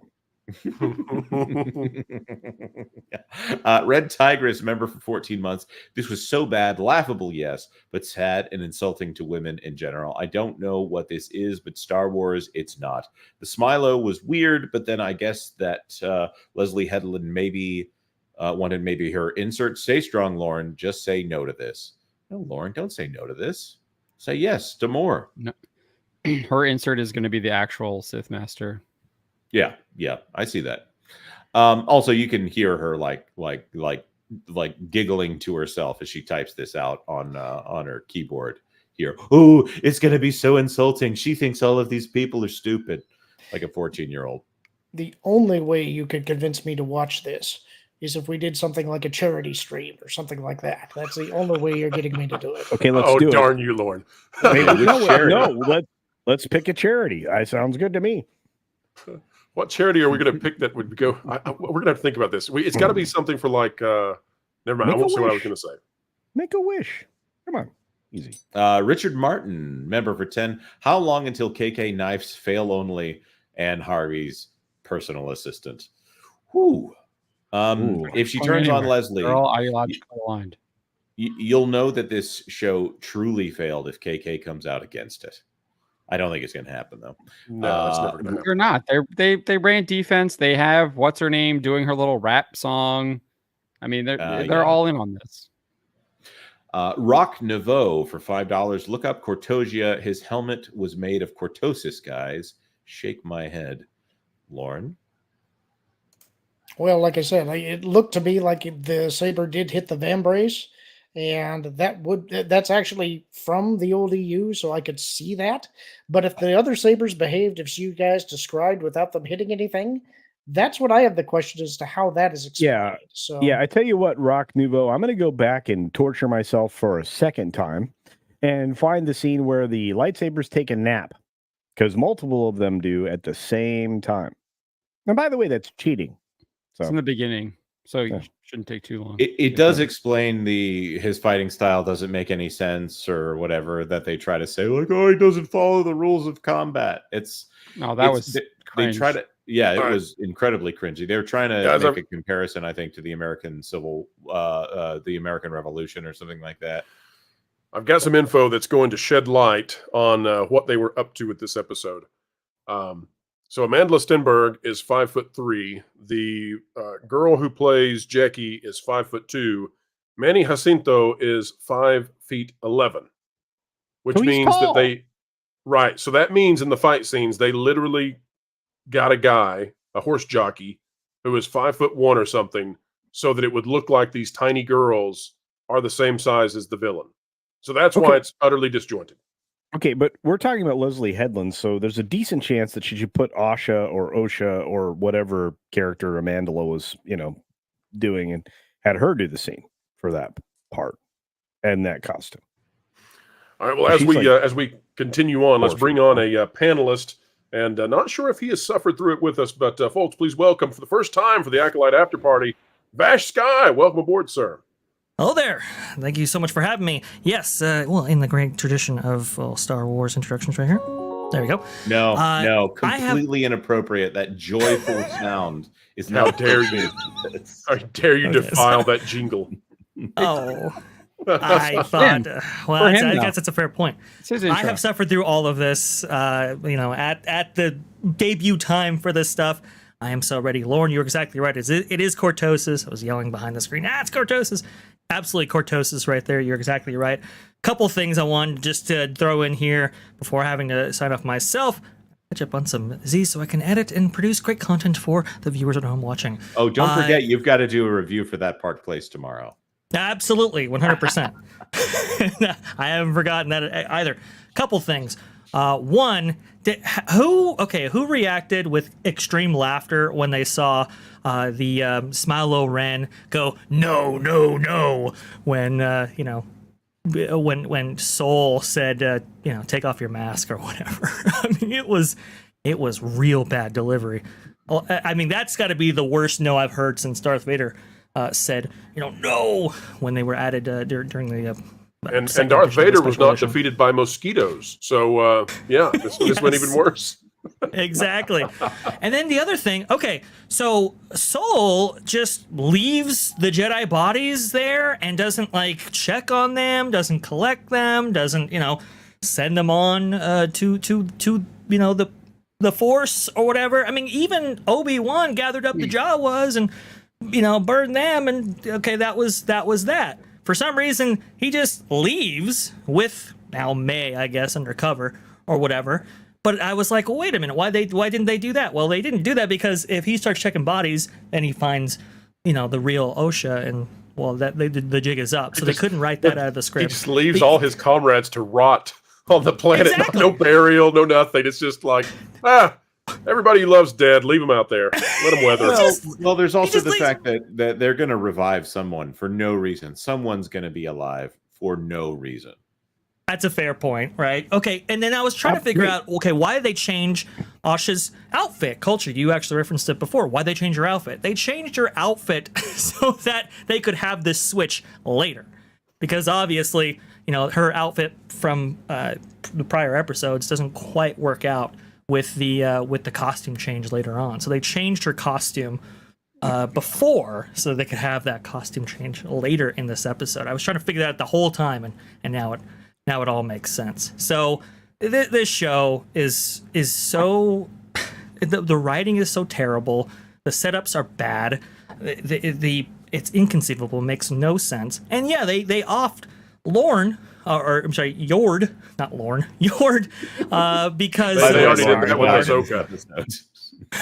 They did that in Ahsoka. Don't worry. Well, yeah. So that's what I was actually thinking about this. Okay, Pro, Jonas, charity stream. Let's have Lauren watch this. Okay. How about that? So I hate to break this, Lauren. So many people are supporting this in the chat, Lauren, and you suggested it. So I think it's going to have to happen. I think after the final episode, we're going to have to do a charity stream where you watch and you pause and you commentate on what you're watching, but nobody sees the actual Acolyte. They just watch you binge watch the whole thing. It'll be like a 5 to 6 hour crazy stream, but we can do it. You're assuming that I have a charitable nature. You suggested it, Lauren. It's for the children, Lauren. On the internet. That's the same as signing a contract. Yourself in. It's not the same as signing a contract. Don't come here with that nonsense. No, it is. It is. Believe me, I had to do a pigtail stream, dude. Do you remember when Culture Casino said that he was going to take off his shirt if that game place got to 100 subscribers? No. I don't remember that, dude. I've already had my shirt off. I danced on this guy's stream when he got like going. What is it for monetization or something? I was a ridiculous. I forget. 20K, I think, is when you were dancing. Yeah. It's so you still use it. I danced. I didn't even have 2K. That's amazing. Okay, it's fine, but look, I say foolish stuff all the time. Lauren, stop saying foolish things, and you won't have to fulfill them. It's fine. So. I will give at least $100 to the charity of your your choice. All right, fine. I'll match it. Culture, I'll throw in 100 if you throw in 100. There you go. Come on, guys. We're talking about charity. If you guys really want to make me believe in these things, you got to put $1,000 into the pot. Oh my gosh! Wow. Oh my gosh! Okay. Right. Can we meet that threshold, guys? I think we can. I think we charity can. Of your choice, Lauren. Enough of us are going to kick in the nickels. I think we'll be good, bro. We'll be good. Well, what's going to be bad is when the charitable items arrive at the hospital and they're covered in Lauren's tears. If all of you on this stream, if you all kick in $1,000, I'll do it. Oh my gosh! And we'll let the chat decide where the charity is. But I would like to say. Okay. No, I'm saying the 5 of you. My contribution is the watching. I'm calling Valiant right now. Excuse me. Yeah. We call Valiant because Whoa. Who left? John's running away. He's checking his bank to see how many grand he can throw on this. I don't have We'll get John back in a moment. About the Christianity allegory here. We'll get him back in here. All right. I would say it needs to be some kind of children's charity. That's fine. That's fine. Look, I'm on board. Like I'll find the nickels, right? I'll ask my audience for it. But I'm going to tell you this right now, Lauren. This is happening. Well, look. If we can seriously put something together, what happened? What happened? Lauren is saying he wants $1,000. He wants $1,000 a person. Oh, I wasn't on for that. Per person? No. Whoa. I'm not throwing in $1,000 to make you watch the Acolyte. For that amount of money, I could come to your house and tie you down and just make you watch it. You're going to have a fight on your hands, my friend. I'm just going to use cortosis or something. All right. Dan's live at the Kingdom for $4.99. Don't know what's worth. Disney tapes or fresh fruit waffle sandwich gone from the menu from Sleepy Hollow. How about the fact that they also took the Hush Puppies away from Columbia Harbor House? What's going on over there at Disney right now? Did you hear that they're now charging for extra syrup for indulgent French toast at Lamplight Lounge brunch in Disney California Adventure? $2 for syrup for Lamplight Lounge French toast. Come on, times are hard French right toast now. is $22. Like McDonald's syrup that comes in like the little packages. No, like a little thing, like a little condiment size. What I don't think you understand about this fresh fruit waffle thing at Sleepy Hollow is that they had extra prep area in the shooting gallery, and they don't have that anymore. So you're out of luck. It's hard, guys. The days are tough. Syrup's going up in cost, clearly. Michael Freeman, thank you very much for becoming a channel member. I can't see the level at the moment, but thank you so much. Cyrano 2960 for $5. Meanwhile, Lauren stares in bedevilment. It was his only defense. So I did go back and I looked at that opening scene. He does block the one lightsaber with the van brace, and then the other one he like uses his head. Yeah, and then Yord takes the helmet and disables his lightsaber with the cortosis, and then that's how he gets one up on him before he gets killed. So that's how that goes. Just a reminder. So wait, new Scott Mendelson. Just a reminder. Okay. Okay. So now I have questions about cortosis. So cortosis now has the ability to have your lightsaber take a nap, but also has the ability to block you from reading their thoughts, but doesn't block you from doing force things. But it's all fine. Yeah, that's brand new. That's not something that's ever been a power of cortosis. Basically, it just shorts out your lightsaber temporarily. Are you sure? Because like it seems like Magneto entered the building for this show. Again, we mentioned that. Yuzhong Vong could like repress the force. I tell you what, this whole show is repressing me. No, that's the Jadvar. Going Shogi for $4.99. Acolyte is a stinker, but double Pro Tuesdays are a blast. Silver linings. Hey, listen, we're working overtime and we're having a blast, folks. We enjoy spending our time with you. We consider it an honor that you're spending time with us. And who knows? We may make this a thing now. When new Disney Plus content lands and it's big enough, maybe we'll do after parties for that from now on. We'll see. We'll see how it goes. We're gonna do Bluey after parties. I'll do a Bluey after party any day. After no, oh please, no. I would love to do a Proud Family rewatch and make sure everyone in the whole world knows exactly what kind of. Anyways, Sutton Creek Productions for $5 Canadian. Lauren looks like part of his soul is being destroyed. Welcome to the club. Sutton Creek, check out the Chiron at the bottom. Clearly, you have not been reading it. Just take a look. Lauren is here to save the day. He's like the Captain Planet of youth. You guys got that grand in the pot yet? We're working on it. We're working on it, Lauren. Hold on. Working on it. Marcus Squintess for $1.99. Sell all that Szechuan sauce I collected from McDonald's back when Rick and Morty was happening. Marcus Squintess for $1.99. If only Smilo Ren said, "Some people call me Tim. There are some who call me Tim." SFX Sabretooth Raptor for $2. Talk about writing in just the most ham-fisted answers, as opposed to anything interesting. Some call me Sith. Oh man, it's like what? No, what? No, and look, and look, Gary Nerdrotic posted the correct thing. Man, the Conehead guy was such a jerkwad. I'm cleaning that up for the families out there. Yes, not the word. I'll save my comments after super chats. Yeah, oof. If only more people were like you, Vash.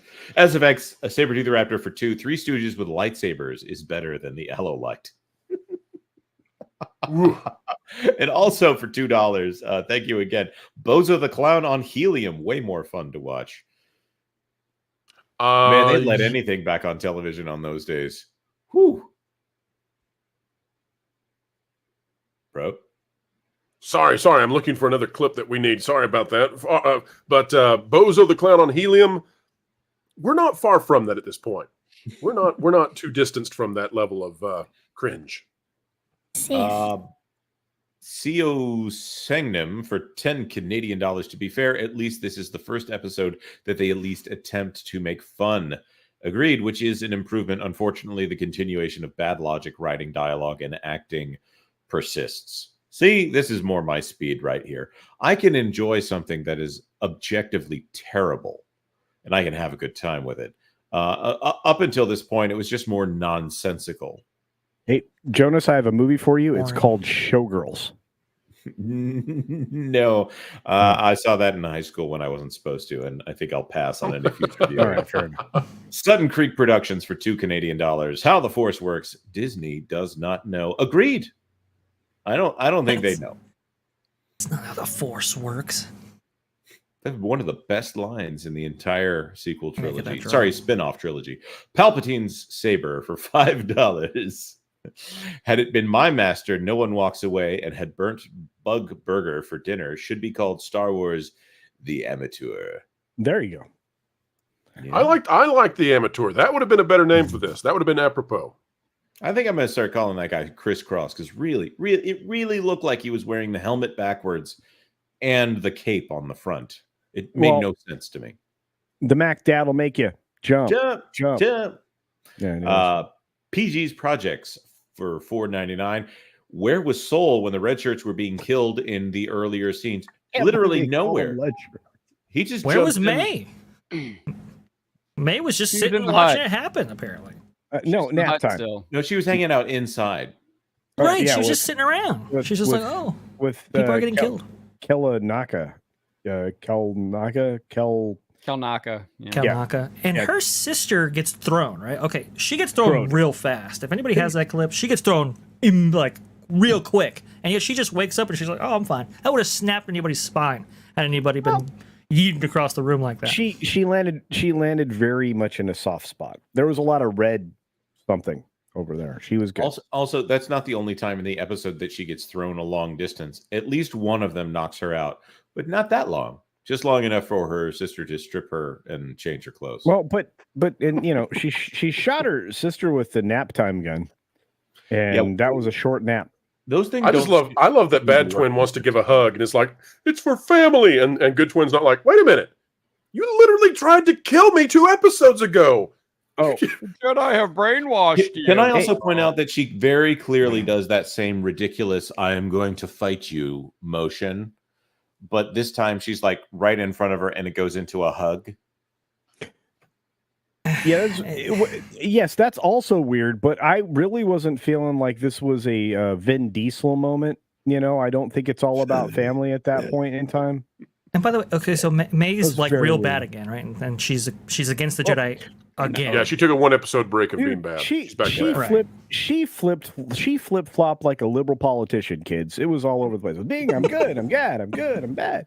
Let's do 2 more, and we're going to end in the super chats here for just a moment, but we're going to end on a very high note. Go back to that last one. I think Soul was chomping down on some spice creams. Wow. Wow. Oh, that's perfect. TMA for $4.99. After this last week's video revelation, maybe I'm done. I'm done. It's the super chat of the night. You can't say that. That Michael DiGiorno guy, he's delivering pizzas. I know. Well, apparently he's right. He can run. He's got the. What if somebody wants theirs well done? We ask them politely yet firmly to leave. What if somebody wants theirs well done? Sorry, I have no idea why that one played, but once it started, I didn't want to stop it. Then it played twice. No. All right, Jonas, I cut you off. Go ahead. No, this is the one right here. Brandon, member for 8. I got married, Pro. Thanks for being awesome. Hey, look at that. Congratulations, Brandon. Awesome. And we wish you a very happy adventure with your beloved. Go out there and have some great memories. Now chase my record and go over 30. All right. Now, here's the thing I'm going to point out. There's a joke that is only good in the first part of marriage. You can say at your 1 month anniversary, go, I love you for 1 month and for 1 month more. and you can extend this out, for a year or something like that, because, when you get to the older ones, if I love you for 50 years and for 50 years more, it sounds romantic. But if it's a short period of time, anyways, culture. No, I was just going to ask, when does it get you punched in the face when you say that? Second or third time. If you're wanting punches in the face, let's take a look at this. I want everyone to see just how bad the lighting is in this show, how difficult it is to see what's actually going on. That's always, of course, to mask what's happening as the red shirts go down. Here we go, folks. Tempting fate yet again.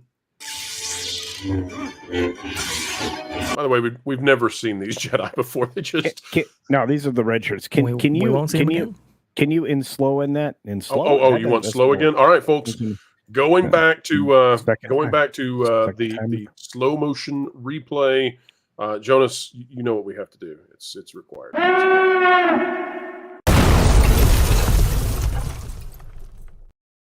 Yes. All right, here we go, folks.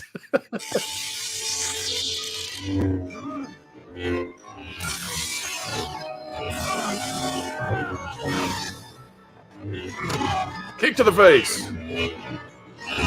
Oh, straight to the abdomen. Up. Single stab. She'll survive. It's a twofer. Yeah, that one was actually creative, but also dumb. Well, yeah. Okay, that was creative. That was literally God of War. All right, Lauren. That's a good question here for you. Okay, so previously the Force, right? You couldn't use there was a limitation with Force powers against other Force users because it becomes too easy at that point, right? If you're just forcing around everybody, you might as well not even fight with lightsabers at all. Also, you can't see what's happening. Let's also say that. I mean, we have the benefit of half speed. So, look, you can't see what's going on in this.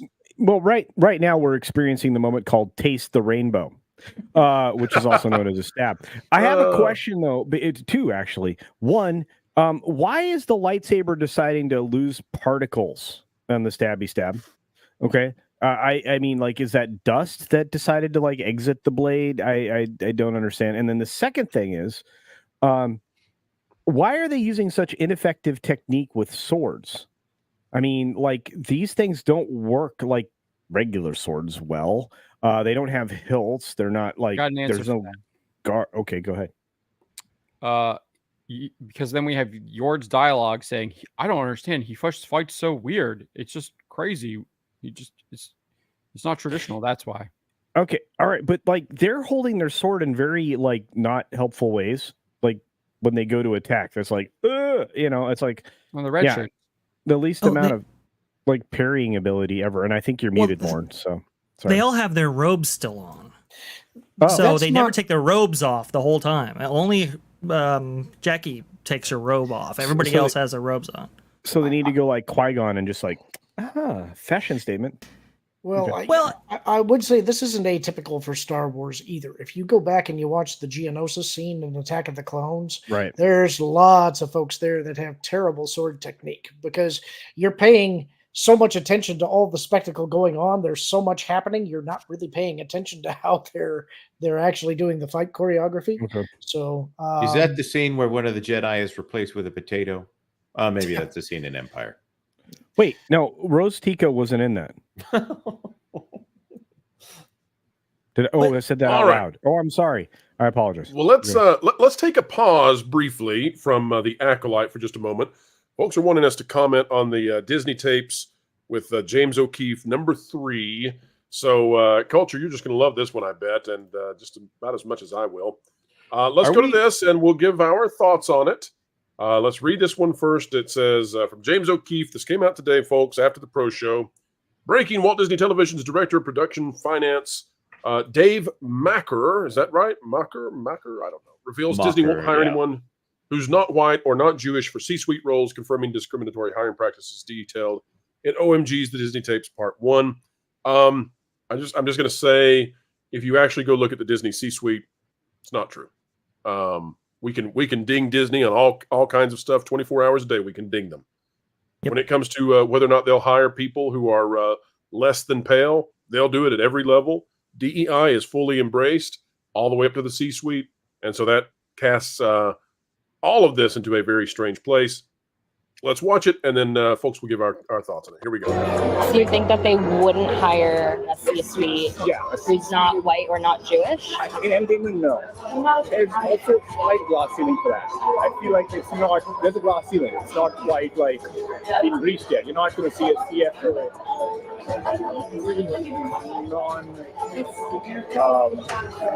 I guess, for lack of a word, non-white, non-Jewish. Unless you are a white Jewish man, well, you're likely never going to see Disney's C-suite. So this is why this one has kind of lost me. All you have to do is go look at the C-suite employees, and you'll figure out that this isn't true. Again, we'll ding Disney all day long, but Culture, your thoughts on that one? Well, the problem is he's going to have a very skewed view, and people who don't know his background, he came up through Fox, FX, and other places. So in his experience coming up through where he was, maybe his experience is through the Fox mechanisms that allowed him to progress, and not really any real understanding of what the level of corporate governance was, because it is quite multicultural up there. So some of his statements, I think, are a little less poignant. They don't hit quite as hard as our first revelation, because as you just pointed out, this is about as diverse as you're going to get in a board, in an executive level position, not in a board, but in executive level. And thank you for bringing this up, Jonas. But who's the leading contender for the next CFO of Disney, or CEO? Dana Walden. Okay, not a white man, not a Jewish man. It has tinges of anti-Semitism too that kind of make me a little. It gets you. It gets you. It was a little sketchy. It was something that we reacted to earlier on another stream I was on, and I was like, "This is kind of telling in a way, but it's more like he's telling on himself." Because again, his experience is on the Fox side of things, and Fox has been relatively fixed, so maybe he has that perspective. It does echo a similar perspective coming from Michael Giordano. It's just Giordano. I know. I for whatever reason I want to give the guy pizzas, but anyway, I mean he's going to need them pretty soon. But no. Look, this is a weird thing. Now, this isn't actually his name. I think his name is Sabar. Sohar. Yeah, and so he actually goes by the name Dave. But look, I get that. His name might be difficult for most Merkins to, say. But, there are some things he says that I believe are accurate. But there are other observations here that despite the fact that he's calling others narcissistic, I think he might suffer himself. So this is what we're watching. This is opinion, I think, more than like actual fact or policy. Yeah. All right, let's play a little bit more of it. And again, not the strongest thing. If we got to have some stuff if we're going to go with it. We can't have somebody ripping on white dudes and Jewish dudes and not getting the facts right and speculating. That's really not a strong one. We'll play just a little bit more. And that being said, the department heads are two Jewish men. Not that any guess with I'm just saying that team of color felt that it's good.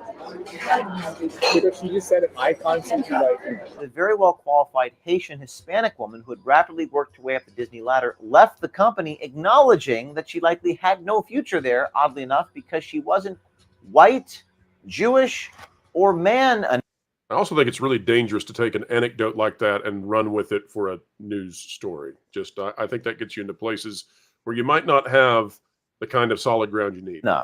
So maybe there's this juxtaposition between corporations, especially in entertainment, that say, we want diversity and all these things, but then in reality, it's a number. I've done the reports, the diversity inclusion, which they make us do every year. Saying, look at the shows, tell us the diverse cast, all crew members are in there. You've seen the number can't go up. I'm like, yes, it's gone up. But I feel like that's like a forced metric. Does every department? Another criticism I'm going to make here, and I'm not trying to be overly critical, but when your audio, when your music, your drum beat behind it is so loud you can't hear the guy hardly, it's a bad idea. I would say the only real newsworthy thing here is that we get somebody out of Disney confirming the racial ratios that they do and that sometimes that doesn't work. That's really the only thing that this guy speaks to where he has direct knowledge. The other stuff is his opinion and subjective thoughts about how the company is run at a level that's higher than him that he doesn't seem to have interaction with. He has some thoughts that Bob Iger is corrupt, but he doesn't have any kind of inside knowledge, and that's really what we need. So I would say that while the Disney tape started out strong with number 1, number 2 was fun and it was sensational. This one, guys, I hate to say it, but I think this one's pretty weak. Anybody have any other opinions on this one before we go back to the Acolyte? No, we watched this with Lou earlier. He had a similar opinion, and I kind of shared that with him. It wasn't the strongest tape that you could have possibly shown. It's definitely a reason why it was number 2, not number 1, because it's a little bit of a letdown, honestly.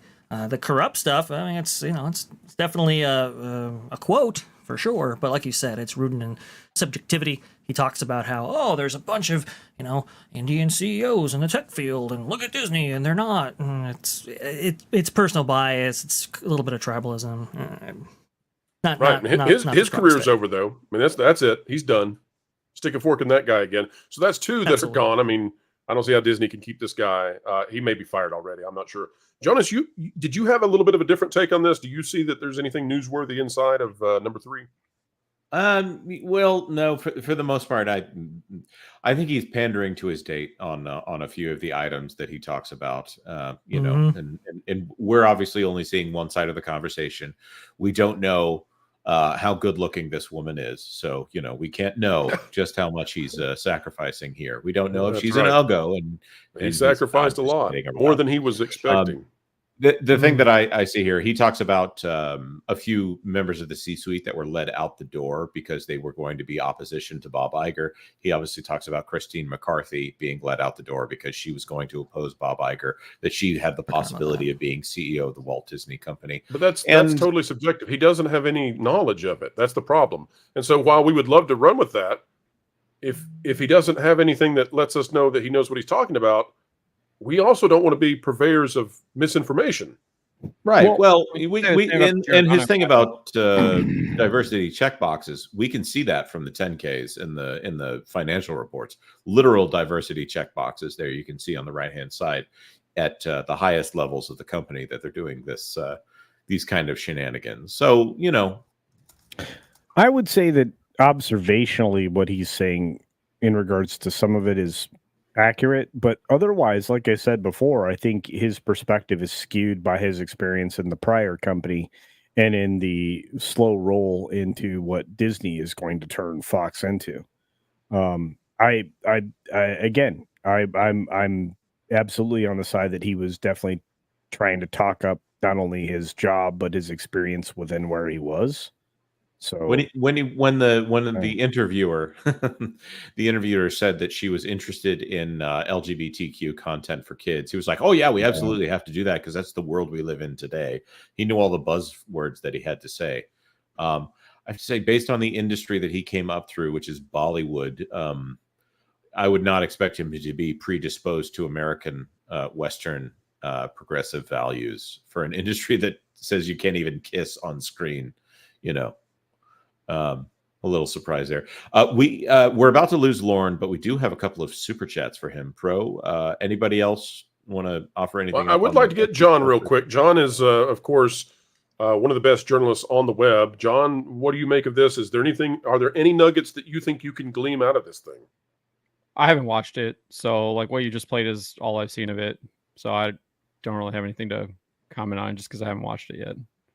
Well, when you do, we'll check thatparkplace.com to see if you've found any nuggets. It's possible that we've missed something that can be correlated, corroborated, and all that, and I'm sure you will be on the trail to figure out what's in there. But let's go ahead and bring up those supers for Lauren while we've got him. And yes, folks, don't forget, we are trying to finagle a way to get Lauren to have to watch The Acolyte, even if it means helping the children. SFX F314 Sabertooth Raptor for $2. Lauren live streams playing Mega Man are more fun. I think that's probably true. I haven't played Mega Man in probably 35 years, but I guess that might make it even more fun. We have a charity stream, and it's actually a Mega Man stream. We actually have we actually have a brand new place for you to do that, Lauren. It's called That Game Place. It officially launches tomorrow, I would absolutely love for you to play Mega Man on That Game Place. This is going to be a place where everybody can talk about gaming. You're going to get quality gaming journalism. Probably John's going to write most of it because we're lazy, and maybe a few other sources as well. But you're also going to get game reviews from people who play the games, and of course, lots of commentary from, well, people like me who talk all day long for no reason. So check out That Game Place tomorrow. What time is the launch, Culture? Tomorrow, bro. We've got the live stream launch between 3 p.m. and 5 p.m. Eastern Standard Time. We're a brand new channel. We are already, this is cool stuff. We're already over 100 subscribers. You need to make yourself time to take that shirt off, bud. Yeah. Well, hey, I'm not taking the shirt off. I just want to say this. I promised everyone you would take your shirt off. No, the shirt says available for parties. It's Stormtrooper. Sorry, I got a beard in available for All right, poor Lauren has to run. Let's see. All right. John Maynard, member for 9. I highly doubt that this is cortosis. This means they would have had to pick up a number of books. True. They just wanted to make it look cool. There are 2 recent books, Thrawn Alliances and Darth Plagueis. LH made sure there was no lore. Leslye Headley, yep. They probably said, let's do this, and somebody figure out how to justify it. That's probably what they did, would be my guess. Lauren, I don't know how you're going to say no to this. Ryan Griffin for 10. How about a charity stream for disabled veterans or kids with diabetes, since they don't qualify for DAS anymore? Sounds like a worthy cause. It sounds to me like $1,000 from these 5 gentlemen around me could probably get something like that started. Oh, folks, after this charity stream, you know what we're all going to have to be saying? I declare bankruptcy! All right, I think that's all the super chats that mention Lauren or go heavy into the lore. So, well, we want to thank you, Lauren, for being here. You lift the entire atmosphere, and the folks out there just love you. Thank you for stopping by, Lauren, and helping us. And we look forward to having you again next week for the same sort of format, but hopefully we'll get another show out of you before then. All right, see you guys. All right, later, Lauren. Thank you. Bandit 711 for $5. Where is Yoda supposed to be for all of this? Is he not on the High Council at this point? See, there was a lore question staring me right in the face. He is. Listen. They go out of their way to have that whole like Vernestra Row boring dialogue at the what was it, last episode? Yeah. The beginning of the last episode. Yeah. We can't let them know. It'll make us look bad. I'm telling you guys. Senate. You're asking this show the wrong kinds of questions. It's not that kind of show. They're not putting this kind of thought into it. I'm telling you. Oh, but Bandit 7-1 is thinking. That's the whole thing here. Sutton Creek Productions for $2 Canadian. Disney thinks spin moves make everything look better. They heard that one time in the Phantom Menace, and then they Boba Fett. Yes, exactly. Love it. Major role for $10. They brought over X-23's adamantium skull. Also, I do believe Vader's armor deflects Luke. Should hit it in Bespin fight. So Star Wars armor has worked before, but it's rare. Are we talking about a laser blast, a blaster bolt? Because Vader blocks several blaster bolts with his hand there in the supposed dinner scene. Yeah, this is not what is it, the Luke's metal lightsaber is never like messed up at all in the original trilogy. Yeah, I mean, and his new lightsaber's bitchin', right? I freaking love that thing. This is not like metal that deflects a lightsaber. It's a metal that seemingly deactivates a lightsaber. That I don't think we've ever seen before. But it's a mesh, right? It's like carbon fiber, but not. Right. Yeah, which we've never seen ever. And Darth Vader was not defeated by fire ants or mosquitoes or fireflies. You don't know that. Maybe there was a time. Maybe there was a time when Darth Vader was like, Who brought the off for me? Yep. Yeah. AWM Trends Entertainment TV for $10. I'm just over here trying to figure out how they're going to explain all this stuff away. None of this works. None of it should have ever even happened. Make it make sense. I don't think they were counting on people even knowing the name Cortosis so that they could hand wave that in a couple of days. Yeah. I like the idea of good twin and bad twin facing each other, as everybody's died, and then being like, hey, you want to go walk over to that cliff that's like 5 miles away and we'll do this again? Yeah, that's a great way to meet up again. I'll meet you at the cliff. Slow hugs and crying. They laugh alike, they walk alike. Hawaii Dragon Star for $5. I've written better D&D adventures than the Acolyte. I believe it, by the way. My players would have killed me if I did this. I think more DM would be better. I think more Dungeon Masters would be better writers than this. Yeah. I'm there with you. Speaking of which, I think it's time we get a taste of Leslye Headland's Shakespearean abilities. Let's take a look at this, folks. Here's the latest clip we've got. Nope, Jonas, hand it to me. Here we go. There we go. All right, here we go, folks. Here's yet another great piece of dialogue from the wonderful former personal assistant to Harvey Weinstein. What extraordinary beings we are.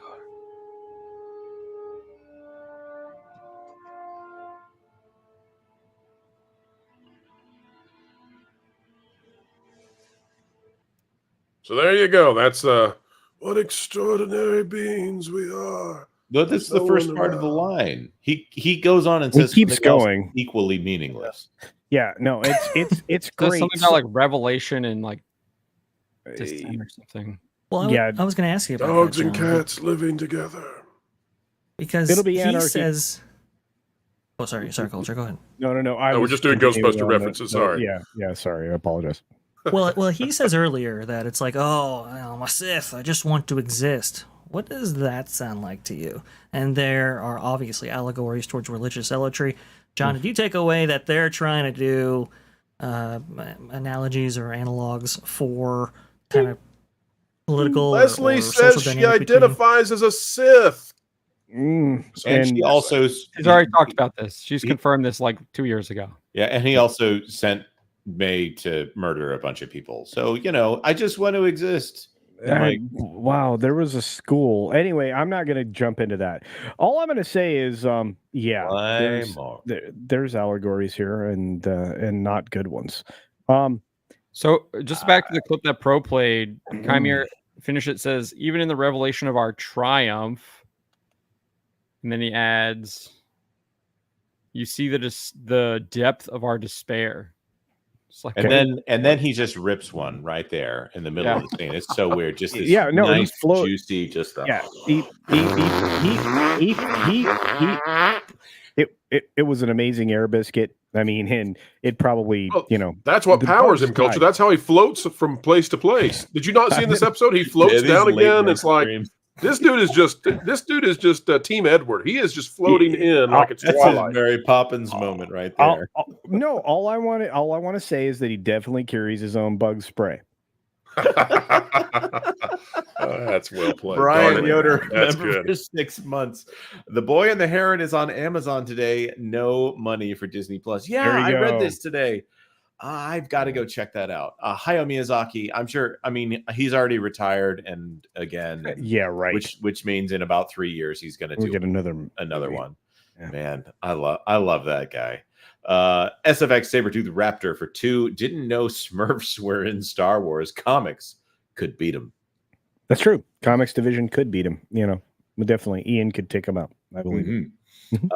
Greg Stash for $2.79 Canadian. I like your hat, by the way. I bet Saul is related to Smilo Ren. That would make sense. They keep hinting at him having done something evil that he doesn't want to talk about. So let's talk. Okay, so let's get into that. Okay, because that needs to be made fun of. All right. Number one, they literally took an Asian man and from Korea and named him Seoul, which is the capital of Korea.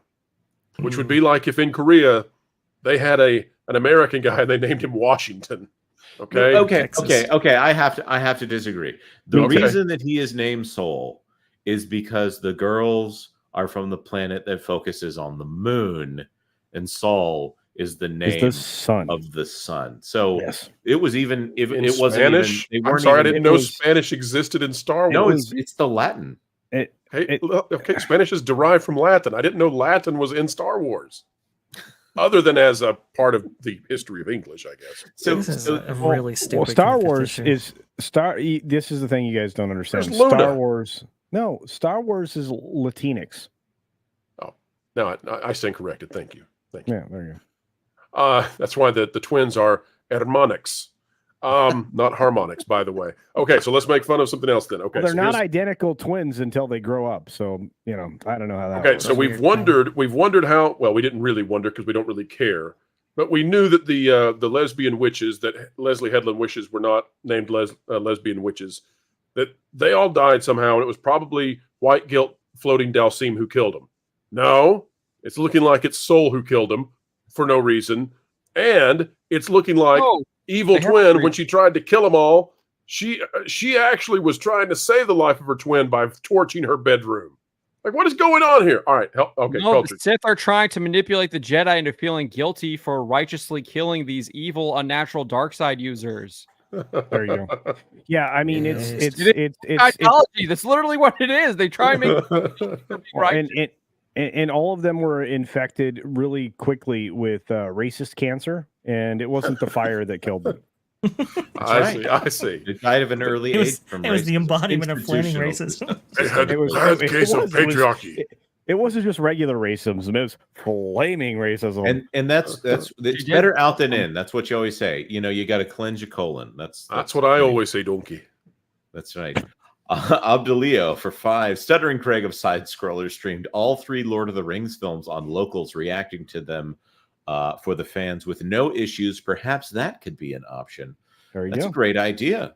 Do you? Okay, wait a minute. Elon has also confirmed that you can react to the debate on Thursday on X, and he's not going to accept any DMC claims. Yeah, you can live streams CNN's captured debate moment and point out where the facts are all wrong by the moderator. It'll be a good time. Abduleo, are you suggesting, as we have the Chiron still playing down below, Lorne agrees to save children, are you suggesting that you actually would want to watch the Acolyte rather than watch Lorne's face contort as he watches the Acolyte? You can watch the Acolyte anytime. Watching Lorne's face, that's a once-in-a-lifetime priceless moment. Hey, why not both, bro? Why not both? We'll split screen it, maybe. That's right. Hey, look, I have that reaction now all the time. Ask Jonas. Why not? Hey, listen, if Lorne's wanting thousands of dollars put down on this charity, if we can do it. If folks put down enough on it, we might even force him to watch it at half speed. We might do a slow motion entire way. A 12-hour marathon of poor Lorne. Poor Lorne. That's cruel and unusual, bro. Come on. He buckets off screen, just like the death of the witch. Is it going to be? I don't think it would be 12 hours. We're at probably 4 now. These are so short. Yeah. This last one was 34 minutes. Those are always the best ones. The ones that are super short. The longer the episodes, the more that that they couldn't do anything to shorten it. So Elizabeth Young for 20. You guys all deserve medals of honor to have to pollute your minds and eyes and ears with this useless dreck. I love you all. There's an odor to it. By the way, for an additional $5, I really try to keep it clean around here, but it's so hard when they're being attacked by pop culture excreta. Bless you guys. That is a good word. Get the Scrabble board ready, folks. Plenty of vowels in that one. If you've got the X and you can find the C to connect it with, you've got something going there. Especially Elizabeth, triple word score. That would be a good one. Elizabeth, normally we would take this compliment and run with it and just be so happy, but I have to admit, we had more fun tonight than all the other episodes combined, because this one was kind of like watching Pee Wee Herman with lightsabers. It was just, you never knew what zaniness was going to happen. None of it had to make sense, and you got to laugh out loud and cry from just how bad it was. I got Benny Hill in my head right now. Do you know who Paul Rubens played in Mystery Men? Speaking of which, I know who he played on Star Tours. A man who was cursed by a gypsy who blamed a fart on a gypsy, and then she cursed him to forever be the one who dealt it. Nova Zero for $5 Australian. I fixed Acolyte. This is not going away. Whatever this Acolyte. Is there a joke I'm missing here? Whenever Sith is mentioned, think simp. Goes with the mask. I don't want to watch this carp, but it should work, right? Right? Take care, guys. No, like, look, I'm sorry, and I'm going to say something. I don't know if I can say this on the channel. I'm going to do it anyway. But no, do it. Then he drops the F-bomb, and we're like, wait, whoa, Coach, you're too far. I won't do that. But it's a GIMP mask, not a simp mask. Oh, it's a GIMP. Oh, yeah. Oh, thank you for clarifying that for me. It's very well, you watch Pulp Fiction, got the right? zipper. Yeah. Yeah. Maybe. All right, guys, I've got live footage of the few Acolyte fans and stands out there, including new Scott Mendelson, Paul Tassi. I've got exclusive footage of them right now, how they're reacting to our live stream, as well as the other streams out there talking about the Acolyte.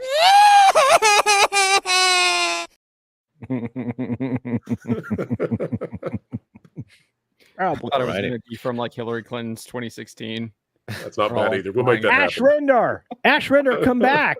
Come back. Maybe at the end of the stream we can get more in. Anyways, SFX. It's making me laugh harder. I did do and say horrible, regrettable things. SFX Sabertooth Raptor for $5. If X-Wing, E-Wing, A-Wing, B-Wing, Y-Wing, K-Wing, V-Wing airspeeder were real spacecraft you could fly, which would you fly? All panel question. Okay, so if we're... I just have to say right here, it would really depend on the task. And I'm going to go with an X-Wing myself because they're just so flippin' cool. X-Wing for sure. B-Wing's very difficult to fly for sure. Now Y-Wing, nice bombardment power, that's for sure. But X-Wing, super cool, and they're useful in many different circumstances. Yeah, and since I go somewhere with only usually one other person, I'm going to say I'm going to fly a Bespin clown car, otherwise known cloud car, otherwise known as wow, I can't believe I did that. Otherwise known as the twin pod, because I think that the Storm 4 twin pod is a handy vehicle. John, I had to look up what a K-Wing and an E-Wing were because I wasn't familiar with them. I don't remember them. Did you look it up on that hate site, Wikipedia? No, I just did search and did images. I don't know. I'd probably go with the X-Wing too. An E-Wing is an escort fighter. It looks like an X-Wing, but if you cut off the top of it. Yeah, it's in Ahsoka. A-Wings are very fast. I think any Corellian cruiser would work for me. I mean, like when I was playing was it the White Wolf game of Star Wars RPG way back when? I don't know who made that, but it was great. I think that was one of the Corellian class ship. Are we talking about the Corellian Corvette? Like the the Corvette. Yes, the Corvette. Yeah. Yes, thank you. The one from the beginning. Yeah, you're gonna go make me find my character sheets and stuff. Yeah. So my answer is forced by Leslye Headland. Leslye Headland and Kathleen Kennedy are forcing me to say the V-Wing, and that's only because they don't know anything about Star Wars, so they assume that V-Wing means something that it is not. V-Wings only starting next year. Actually, I feel like they're like doubling up on the Y-Wings because they kind of look like. Oh yeah, the scissor wing. All right. Well, there's no Speaking of scissor wings, wings, there's only two Y-Wings. There's no X-Wing. Bringing that to the panel, please welcome folks. Marvin, the movie monster, who's never been introduced with scissoring before. Welcome, Marvin. Wait, how am I bringing scissor wings to the panel? Was I supposed to bring them? Because I didn't. Oh, okay. Well, it's hard for someone of your. Would you rather fly an X-Wing, an E-Wing, an A-Wing, a B-Wing, a Y-Wing, a K-Wing, or a V-Wing? Look, if it's anything but an X-Wing, I don't want it. Like, yeah, because I'm a Luke Skywalker guy. I mean, obviously, it's Luke Skywalker's toxic now, so I'm supposed to not say X-Wing, but I'm still going to say X-Wing. Hi, Marvin. Now, by the way, Fortnite has X-Wings in them, but they give you a Vanguard Squadron X-Wing. It's not even a real X-Wing. Of course. All right, Marvin, have you seen the episode? Yes, I just finished it. All right, I'm Marvin, sorry. give us your 3-minute review. We've been ripping on this thing for a while now. We want to hear it. You've not been able to listen to the show, right? No, I have not. I've been. All right, rip into it, Marvin. You Yeah, I got was doing 3 two minutes. different things. Okay. Let 3 her minutes. rip. You have no idea what we've said. You may have loved it. Tell us what you got. Rip it out. Oh, okay, so for me, I should have loved this. This was like lightsaber fights are my thing, and I've been saying forever, bring back prequel era lightsaber fights. But while this mystery Sith Lord, who Asian Ezra Miller, who we all, was telegraphed a mile away, they were all fighting in the same style. There was no difference in the way they were fighting. Okay. Good yes. point. Was it cathartic to watch? Because there are 7 forms of lightsaber combat, and I saw one, and it was none of them. So right away that annoyed me because like there's a way that you're supposed to do a Star Wars lightsaber fight, but I digress. That's the least of this episode's problems. Okay. So where do I even friggin' begin? You've got the fact. Oh, first of all, Osha, the scene between Osha and May at the end was maybe one of the worst things I have ever seen in my life. I'm sorry. I was so bored with her discourse because she was sitting there delivering these lines as 2 different people in the same voice, making the same facial expression in the same tone. I said to myself, this is like listening to one person read a book and that person is bored and doesn't like this book. Oh gosh, so many other things. How about the fact that Padawan Chitara is apparently better than 6 Jedi at a time? Okay, she did way better against Mayri Kate than the Jedi Master Trinity did.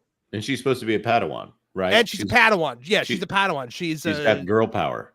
And I can already hear people, Obi-Wan killed Darth Maul. Yeah, no, Obi-Wan got Darth Maul in a weird moment. Yeah. But this was the lightsaber fight, by the way, that Leslye Headland said was going to be better than Darth Maul versus in the prequels. Yep. Better than Darth Maul versus Qui-Gon and Obi-Wan. Oh, and this when he calls himself a Sith. There's no way he's a Sith. That's a red herring. Because if he was a Sith, he'd have a name. He'd be a Dark Lord of the Sith. He'd be a Darth, and he would not be looking for an acolyte. He'd be looking for an apprentice. Unless they have is clear. He's clearly the head of whatever's going to be the Knights of Ren. He's definitely going to be connected, I think, to that. We might finally get a figure out what the Knights of Ren actually is. Marvin, he's on the dark side of the thread. Now apprentices are acolytes. Change everything. It doesn't matter anymore. Get out the thesaurus. They flip the script on everything Star Wars. And how about the fact that like when Mayri Kate just gives herself a haircut with a lightsaber and just flawlessly layers her hair, by the way. Don't make me laugh again. I laughed hard on that. Don't do it brilliantly again. Done. So now they're walking back to the fell swoosh. We're walking back to the ship, and apparently Jedi Master Squid Game's mind reading trick doesn't work anymore because maybe he'd be able to sense that this isn't his Padawan. They even like brought that up earlier in the episode for Smilo Ren to be like, I got Magneto's helmet on, Charles. You can't read my mind.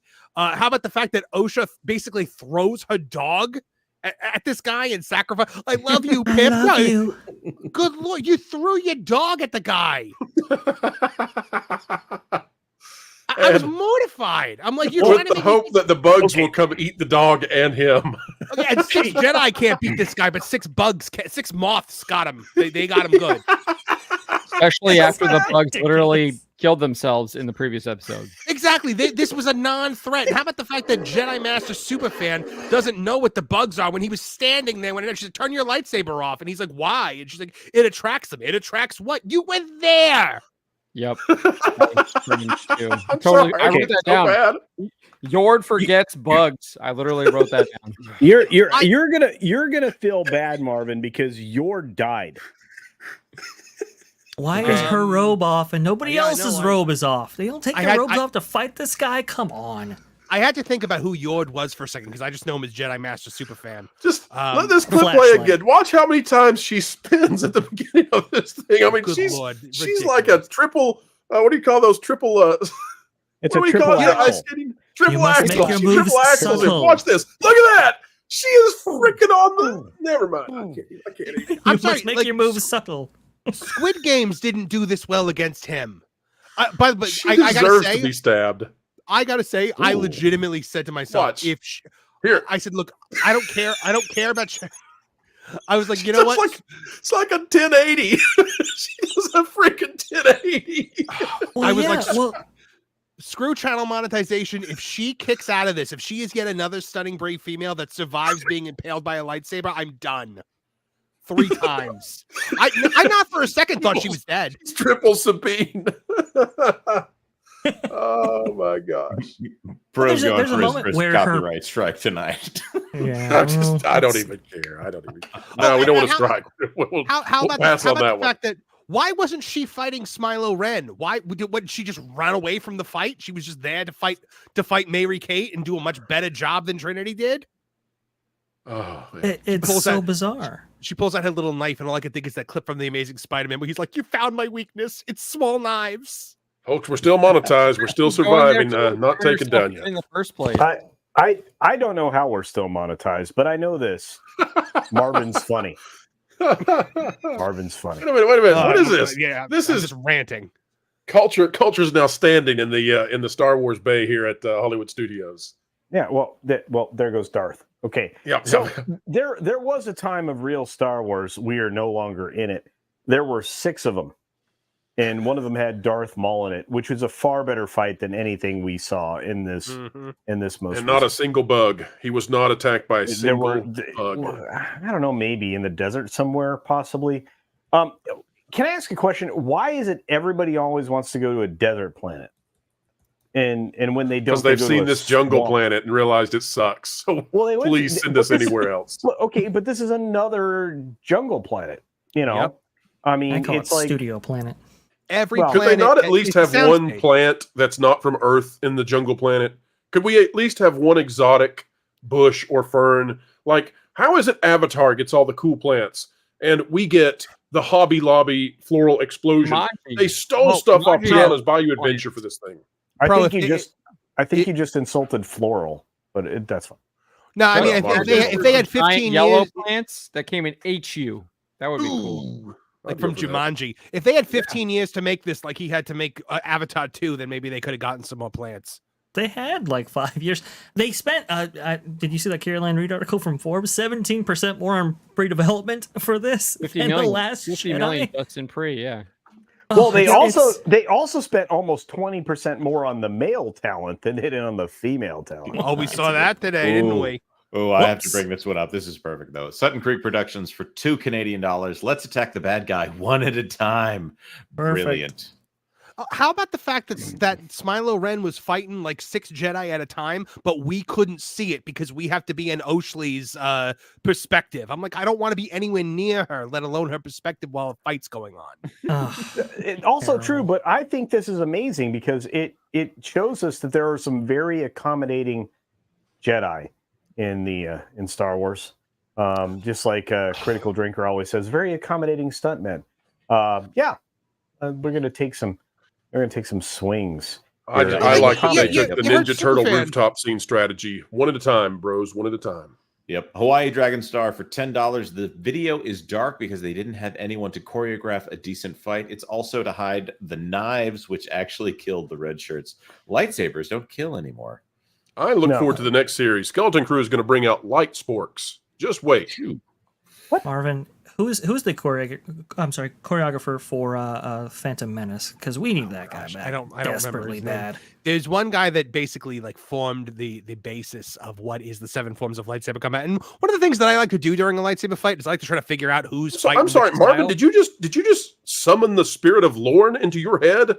Like, what is this? This is my thing. You're not known for coming onto the show and being like, you see, there's 7.7 actual forms of lightsaber battling. Bro, let me tell you something. We give it 7.7 because of I took a public speaking course in college, and they were like, okay, for your final exam, you can pick whatever topic you want. Mine was the 7 forms of lightsaber combat, and I got 100% on it. Nick Gillard is the name of the guy who did Gillard. We need Gillard back. He was so good at that, and he was so very, very important that whenever you strike something, it's like it's got to be a deadly strike. It's not just sabers hitting sabers. It's purposeful. It's meaningful, and there's a style behind everything. So at one point I was like, oh, okay, Squid Games is using Juyo, the 7th form of lightsaber, because he did a Juyo stance, and then I'm like, oh, no, he's not. They're all just flailing. They're all just doing big sweeping motions. It was all just big sweeping motions done very fast. When you watch Darth Maul use Juyo in the Phantom Menace against the Ataru that Qui-Gon and Obi-Wan are coming out with him, it's brilliant. It's those little staccato strikes. It's the ferocity. You're seeing Ataru with the acrobatics. It's different fighting styles going against each other and how they go against each other. The reason why Count Dooku is beaten into submission in episode 3 is because his elegant form 2 Makashi cannot stand up to Anakin Skywalker's Djem So, which is a power form, and he just beats him down. So, I'm sorry, this is my thing. So, love it. There has been one good lightsaber fight in all of Disney Star Wars, and it is I will give it to I know Culture. I'm sorry. It is the Vader. I like the Vader Obi-Wan fight because if you actually watch it from a lightsaber form perspective, Obi-Wan starts switching forms and he starts using forms that have worked against Anakin in the past. If you remove the shaky cam from it, it's a much better fight. Okay, and also that's true. But I have to ask a question. This is for all of us in the fandom. Do you know who did that choreography? Didn't Vesh Andrew Stanton. No, the reason I ask is because like the people who Nolan's Batman, right? The Batman Begins and the trilogy, the choreographers for that created a whole lot of different things that were like an amalgamation of fighting styles. So you had Justo De Gaze, I can't pronounce it. No, the gays are in. Well, that's what demonetizes finally. Culture with his rambling words and saying profanities. I just don't know how you had to say De Gaze right here on the channel, folks. Had to say it. It's Portuguese. Go ahead, slur on, sir. Slur on. What do you got? Right. The other guy was Andy Norman, right? And these are the guys that gave you this fighting style that was specific to Batman. So like there was a particular combat style that they kind of invented. Culture calls these gays. It's called Kesey. It's right. Okay. Wait, hold on. Who did you guys say was the swordmaster and choreographer for the prequels? Because I don't. Nick Gillard. Yes, Nick Gillard. Yeah, that's it. Very good. So, but well, I'm out of focus. Sorry, guys. So anyway, no, the whole point being that in so many ways. Thank you. That like those are the people you need, right? The guys that came up with the idea of how to have a proper lightsaber battle and all of that. I think that that's what the show is missing is people who understand how lightsabers work and what sword styles. Apparently, there's 7. I did not know this. 7 forms. Technically 8. Technically 8 because there are 2 different form 7s. Even the martial arts stuff. Yes, I know Culture. Mace Windu invents his own Form 7, which is called Vapad. The power, Space Dave, I'm gonna steal your super chat and say this: the power of 1, the power of 2, the power of 7 or 8 lightsaber fighting things. I don't know. You're supposed to be plugging this, Culture. What are you doing, you madman? Plug away. Plug away. All right, wait. Pro is not subscribed. I'm just going to point that out right now. Wow, Pro is not subscribed to our Ladies channel. and gentlemen, I did it just so I could show you. Click that subscribe button right now. Boom. Ooh, flip that dial upside down. Wait, no, it doesn't work on that one.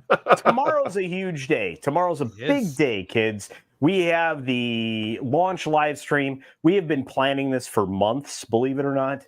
We've been talking about it. We've been agonizing over it. We've been creating very insufficient art for it, as you can see. How did you go from that? How did you go from Hollywood Studios to an arcade that fast? I don't know, but you are a man of mystery. Redevelopment. They're reappropriating the space. mystery is the amazing green screen behind me. Gentrification also. But no, honestly, check out that gameplays tomorrow. We have a live stream. It starts at 3 p.m. Eastern Standard Time. It'll end at 5 p.m. Eastern Standard Time. Probably not, but we'll try. Then at 5 p.m. Eastern Standard Time. We already have videos in the can for you. We have a great crew of people there. I can't even begin to tell you. We will obviously expand the people we're working with. We're going to steal all this man's stories because he writes stuff sometimes. And sometimes John appears to just now be aware of the theft that's about to happen. Culture, you got to go to 5. You're my lead-in. You got to go to 5, man. I'm sorry. Okay, we'll do that for sure. We'll definitely cover you to 5, and then we're gonna pass along. But see, here's the thing, folks. The only way the live stream is going to happen is if Pro does his job, which he hasn't done yet. I got to train those hamsters, man. I got to get all this stuff set up for you guys. You got to make it. Get them running. Get them running. But I'm very excited to say that this is going to be a great stream. We're going to talk about everything you want to talk about. We're going to try to get monetized in the next month. In fact, we could do it faster because of you. Those of you in the audience right now, there's like over 2,000 of you. Thanks. I don't know why you want to watch us suffer over Star Wars, but hey, at least we won't suffer over games because we're going to talk about games that we love. We're going to show them off. We've got game reviews coming out from people who play the games. I know, right? That's what games journalists are supposed to do. No. We're actual journalists, so we will definitely be playing the games. We're going to talk about things that we love, things that maybe we're not going to love. There's plenty of that right now in the industry. And so you're going to see an amalgamation of great things. Check out That Game Place. That's the channel you want to subscribe to. It's something we're all passionate. Yeah, Space Dave. Spencer McCooley. Yeah, that guy. We'll probably, Bacalaka Ding Dong. We're probably going to drag this guy in here too. His name's John. He I don't know. He writes about games. I don't know where we are, folks. Spencer Marvin will also be there. We got who else? We got Loki. We got Marvin. Believe it or not, this guy, the toony guy, the Looney Toony guy down here.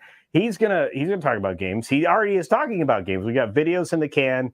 We're ready to go. I'm excited. Can you tell? I'm very excited for tomorrow. Tomorrow, and also we'll start today. Tomorrow, it'll be brand new. Okay, I'll shut up. And now. Don't forget about Nolan Thunder. Oh yeah, Nolan Thunder. Well, I can't even begin to tell you. We have great, we have incredible voices. And then me. There you go. Everybody. All right, folks. Our team is solid. Make sure you get subscribed to That Game Place, and we'll keep doing what we do, which is bringing you the news in the way that we should. All right, Jonas, get us these super chats up on the screen. Sutton Creek Productions for 5. I'm guessing that the twins will discover the power of 2 and beat the bad guy.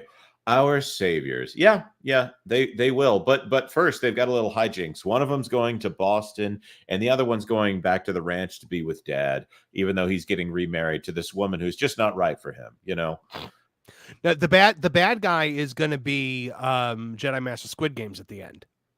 Yeah, you might be right. Somebody got in an argument with me online that was talking about how they support this show because it's Asian representation and how it's going to be really big for Asian actors. I'm like, Squid Game is the biggest show in the world when it airs. I, for one, look forward to all of the dead Jedi turning into Force ghosts. And folks, I know that would break all kinds of canon. I think they don't care. So I can't wait for all the Jedi to come together and sing the villain to death by singing The Power of Many. But in reality, they were the villains all along. You know who the first dwarf lady to sing? Yes. In Legends canon, do you know who the first canon Force ghost was? Qui-Gon Jinn. Qui-Gon Jinn. Well done. That's not even Legends canon, by the way. I have a scoop. I have a scoop. Scoop it. Okay. Tiana is going to be in the last episode of The Acolyte. That's perfect. That's the adventure. And she's going to kill him with a log. She's going to drop a log on him. They'll grip her with the Force, and she won't be able to move, and she'll look paralyzed. Yes, it's called the T-pose, Tiana. the right hand of Rodimus Prime. For $5, this show is proof positive Disney recruits all the writing talent from Tumblr. No, that's where they get their animation talent, actually. If you've been following the D-Files over there on Film Threat. Oh, my goodness. Where they're getting the Dungeons and Dragons artwork from, that's for sure. Ooh. Abdelio for $2. The locals idea was forlorn. Yes, it was forlorn. We're gonna throw that one at him as well. I'm forlorn right now. Lord, save the children, save the children. Oh, sorry. I was talking about my mood, but it's Floral from Under a Rock member for 14. The new TPP ad is the most Wilton ad ever. I played it, and I'm glad I played it with headphones because I think I'm not even sure that we can play this one without making everyone of a very certain, 3 certain groups very angry. Go fund yourself, Bob. That's not the one. That's not the one. That's not the one. We'll have to see. Anyways, Monkey Adventures. Ooh, that sounds fun. For $4.99. I was literally yelling at the TV trying to figure out what was happening. Plus Called Who. Plus Smilo Ren. Smilo Ren. Yeah, Smilo Ren. Smilo Ren. After we first met him. Yeah. I don't like it because Kylo Ren is actually a better character than this guy by a long shot. Now, commence Operation Vacuum Suck. Suck. The concept of Kylo Ren initially was a better character than this, where he was balancing between the light and dark sides. Then, Rian Johnson came along. Yeah. Still, even as much as they destroyed that character, still that's where we than are, folks. Whatever's going on with this guy. Kylo Ren was better. Kylo ran with helmet. Pretty not the worst thing. This guy. I thought that was actually the best part of the episode was when he said what he wanted to do because he was actually being honest. I couldn't believe he called himself a Sith. Because he's clearly not a Sith, but people are gonna think he's a Sith. Yep. Like you would call I hope at the end he gets away and like Darth Plagueis shows up and skewers him. He's a Sith, but he's the apprentice. He's not the master. Yeah. That's why he's SFX the acolyte to overthrow the master. This one is a mouthful here. SFX F314 Saber the Raptor for 5. Culture and panel. Which YT freighters would you fly? 1300, 2400, 2000 Dash Rendars, 2400 from Shadows of the Empire, or the 2000 X-Wing Alliance. I'm going to go with the YT 1300 myself. It's the classic. The YT 2000 I thought was the coolest design ever. No, yeah, I gotta go Dash Rendar on that one because represent Shadows of the Empire. Culture. It's fair. Well, I actually appreciated the design and the styling of the YT 2000 with the windows. I mean, I love that cockpit. So, by the way, I appreciate these super chats because it reveals that we actually know what we're talking about Star Wars, even when Lauren's not on the panel. Although Lauren is the genius. Could you imagine, bro, getting up at Star Wars Celebration during the Acolyte panel when the cast of supposed superfans was up there and asking this exact question to them and watching their faces? Just the answer would be Anakin blew up the Death Star. Yes, well, a whole Death Star. Whichever thing he blew it up with, that's what I like. All of them. Yeah, if you're a fan of the Millennium Falcon, you'll like the YT 2000 because of the way the cockpit shape is. But it's dead center; it's not off to the side. It's cool. That ship. And not only that, the cargo space in that, if you look at the numbers, is bueno. And it has ion blasters, which is really convenient for taking those capital ships. And 1300 is the Millennium Falcon. Yeah, that's what I'm saying right there. Except that they did buy. There are more 1300s out there, but they haven't had the same modifications. Right. Yeah. The Outrider from Dash Rendar was in something. I think it was in the prequel trilogy. Yep. It pops up somewhere. Sutton Creek Productions for $2 Canadian. Read the Book of Five Rings. Interesting. Or is he telling us to read the Book of Five Rings? Oh yeah, sorry. I did. Is that the one where we find a guy on a raft and he's not Sauron, but he's totally Sauron? Oh no, this is a Kenjutsu book. Oh, see, I thought you guys wanted me to go watch that, Castaway film again. It's a book on martial arts by Miyamoto Musashi. It's a very old book. It's like not a book about pseudo Sauron. Right. Okay. I haven't read this. I have read Tao Te Ching and always loved The Art of War. I'll go check this one out. What you all don't know is that secretly Jonas also speaks Mandarin and does so with a Morgan Freeman accent every time. Well, now that needs to be proven. Yeah, I need to hear that. Konnichiwa. Which is Japanese, which is that's the Japanese. Anyway. Yeah. I'm just going to Levi point out. said ni hao. Chisha. This is the time when I do have a Chinese translation of the. Of course you do. Anyways, whatever. The Book of Five Rings, is that Japanese or is it Chinese? That's Japanese. I thought so. Yeah. You said Miyamoto Musashi. That's a Japanese name, if I've ever heard one. Changer of Ways for $2. Self-deletion prevention charity stream with Lauren. And white guilt floating Dalsim not allowed. I don't mean to laugh, other than the idea that he will be watching the Acolyte. This is actually. And thank you, Changer of Ways. I'm officially going to make this stream private after this is over. We've danced the line, folks. We've went out to it. This stream's going private as soon as we end. Hope you enjoy. Highlights on T3PO. That's right. Highlights on T3PO. That's right. Coming up. And this Christopher Burke for $5. Christopher Burke's third super chat, but it's blank. If you want to tag me in there, then we'll put it up on screen. I'm trying to see if you've chatted anything else here in recent memory. But I just saw a super chat pop up that I like. Yep. Butterbiscuit 92, member for 7. Man, I'd rather be watching Haikyuu. Sorry, there's no one on this panel that looks like they played anything past the N64. Just kidding, huh? So I hope someone can give Endymion. Yeah, I play constantly. I play modern games constantly. I was playing Skyrim earlier today, so calm down. Skyrim level Rocket League. Look out. Skyrim, that's from like 100 years ago, Grandpa. I'm looking forward to 2 years from now when they release a new edition of Skyrim yet again. I was playing Skyrim when fast passes were still a thing. I hate all of you. I hate you very much. I took an arrow to the knee. Fusroda. Yeah, I mean, I play games that are at least still being updated. I don't know. And by the way, speaking of which, Perfect Dark just came out for the Nintendo 64 expansion. Yeah, I've played really recent games, okay? I played Conker's Bad Fur Day. I know all about what the kids are playing. Shut up. Leave me alone, Butterbiscuit. Also, if you are watching Endymion, you should know that there's plenty of video game coverage on thatparkplace.com. He cites us all the time. That's and right. if we don't know about new games, we'll just rip Endymion stuff. We'll just watch his videos and make something up. I mean, really, if he comes at us for doing a video on his content, that would be the most hilarious thing. We love Endymion. We love Endymion. He's the best. We're all already did that. Yeah. I did that early on with Suicide Squad. That's he had fair. a really good That's a very good point. You know what other channel has been citing you constantly, John Trent, and singing your praises? Is Toonitown TV. There you go. That is a very savvy plug. Savvy plug, sir. Thank you. I was proud of it. Yeah.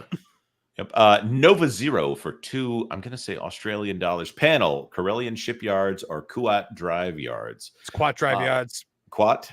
Get it right, Jonas. No. Sorry. I wasn't correcting you. That was just my answer. I'm more of a calamarian kind of guy here. You know? No, I wasn't correcting you, Jonas. That might be the way you say it. I've never heard an audiobook, and that's really the only place where like they would actually say this out loud. But no, I like Quat. I was saying Quat Drive Yards over Corellian Shipyards. Quat of Quat is my guy. I have to. I'm going to look this up here and try to figure it out. But I'll save that for later. But I would, if I have the choice between Corellia and Quat, I'm going to go with Corellian. But it's like asking me my favorite brand of roofing shingles. Like, I know I should have an answer, but I just don't really have a pick on this one. I this apologize. is basically the difference between Ford and Chevy here. I mean, like, you got two very different shipyards. Gotcha. Yeah, okay. and if you're smart, you pick Corellian. No, it's Quat Drive Yards. They're the look, I was playing NBA Jam today. Okay, boom shakalaka on Xbox. The nail in the coffin. I'm going to say you're helping our cause here, Culture. You're proving the super chat correct.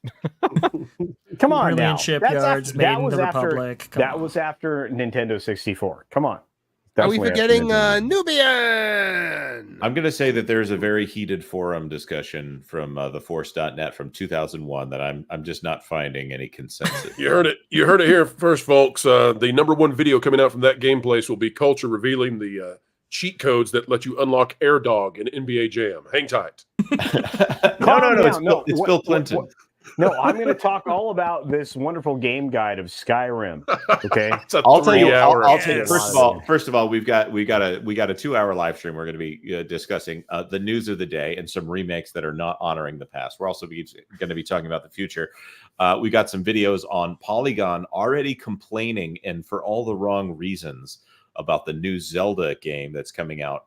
Zelda is in it, but they're actually complaining that she isn't exactly like Link. Things like that. Also, going back into the history there, that one was not a John Trent article, but we do have a John Trent article we'll be covering day 1 there as well. So we do have some good videos. We do talk about Mass Effect. The greatest, okay? One of the greatest games ever made. Oh, okay. We do. We talked about Mass Effect. Dialogue Tree, the game. Yeah. Oh no, Jonas! You're not going to step to me about Jonas, Mass Effect. I will defend. I will defend that. Please stop. I will defend that to my dying breath. I would rather, if you're going to make me go through all these dialogue options, just let me read a book. My goodness. You're not reading the book, Jonas. You're playing the book. The animation you're on deciding the book is so horrible. Lightsaber's drawn right here. This is one of those instances where I would say imagination is better than watching these lifeless eyes slowly do procedurally generated animation on their faces as they slowly tell me the history of this world. It was better than Oblivion. You were never able to be a paragon. That's all this is about.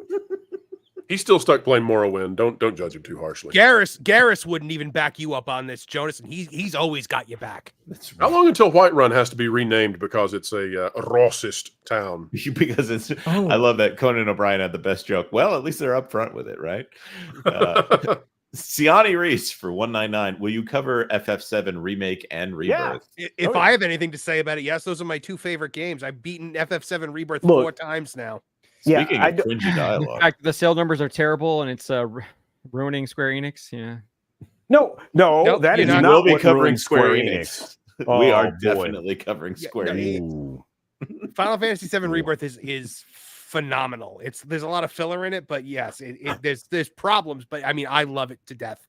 Final Fantasy VII in general is my favorite game of all time, and nobody's ever gonna tell me otherwise. Man, I'm excited about this channel. We got some good things to talk about.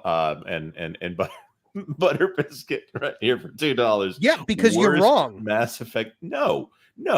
I refuse to accept lackluster animation just because they programmed it in ahead of time and said, "Oh, let's give them 3 million pages of dialogue to read with the same blank expressions on their face." Are you talking Did you hate Knights of the Old Republic too? Which game are you even talking about? Mass Effect. Do you hate Knights of the Old Republic? Do you hate Jade Empire? If the endings of the game, you can have it. If he says he hates Jade Empire, he's out. Or you can have it in blue. Jade Empire, by the way, is amazing because when you pick good or evil in Jade Empire, oh my God, could you be evil? I think Jonas has a point with 3. The criticisms of 3 are accurate. I mean, I think lots of people. 98% of Mass Effect 3 is brilliant, and then the last 2% is where you get the problem. But if you found the really good ending, then you don't believe that. It's just you guys that suck that didn't pick the right way to get to the ending. No, 3 is too linear. It's all of your fault. actual choice. I still don't care. The blue chick is freaking hot. Okay, Liara Tassoni. Dr. Liara Tassoni. Let's put some respect on that name. Hey, learned that lesson from Smurfette. The Shadow Broker. She's got blue cornrows. You are racist, dude. That's what it is. Yeah. Yvonne I almost just did something that would have gotten us demonetized. Changer of Ways for $5. Well, gonna watch Shogun for the 3rd time. Have fun watching it. No. Yeah, exactly. No. There is no fun. I mean, we're here having fun because we're making fun of it, but it's garbage.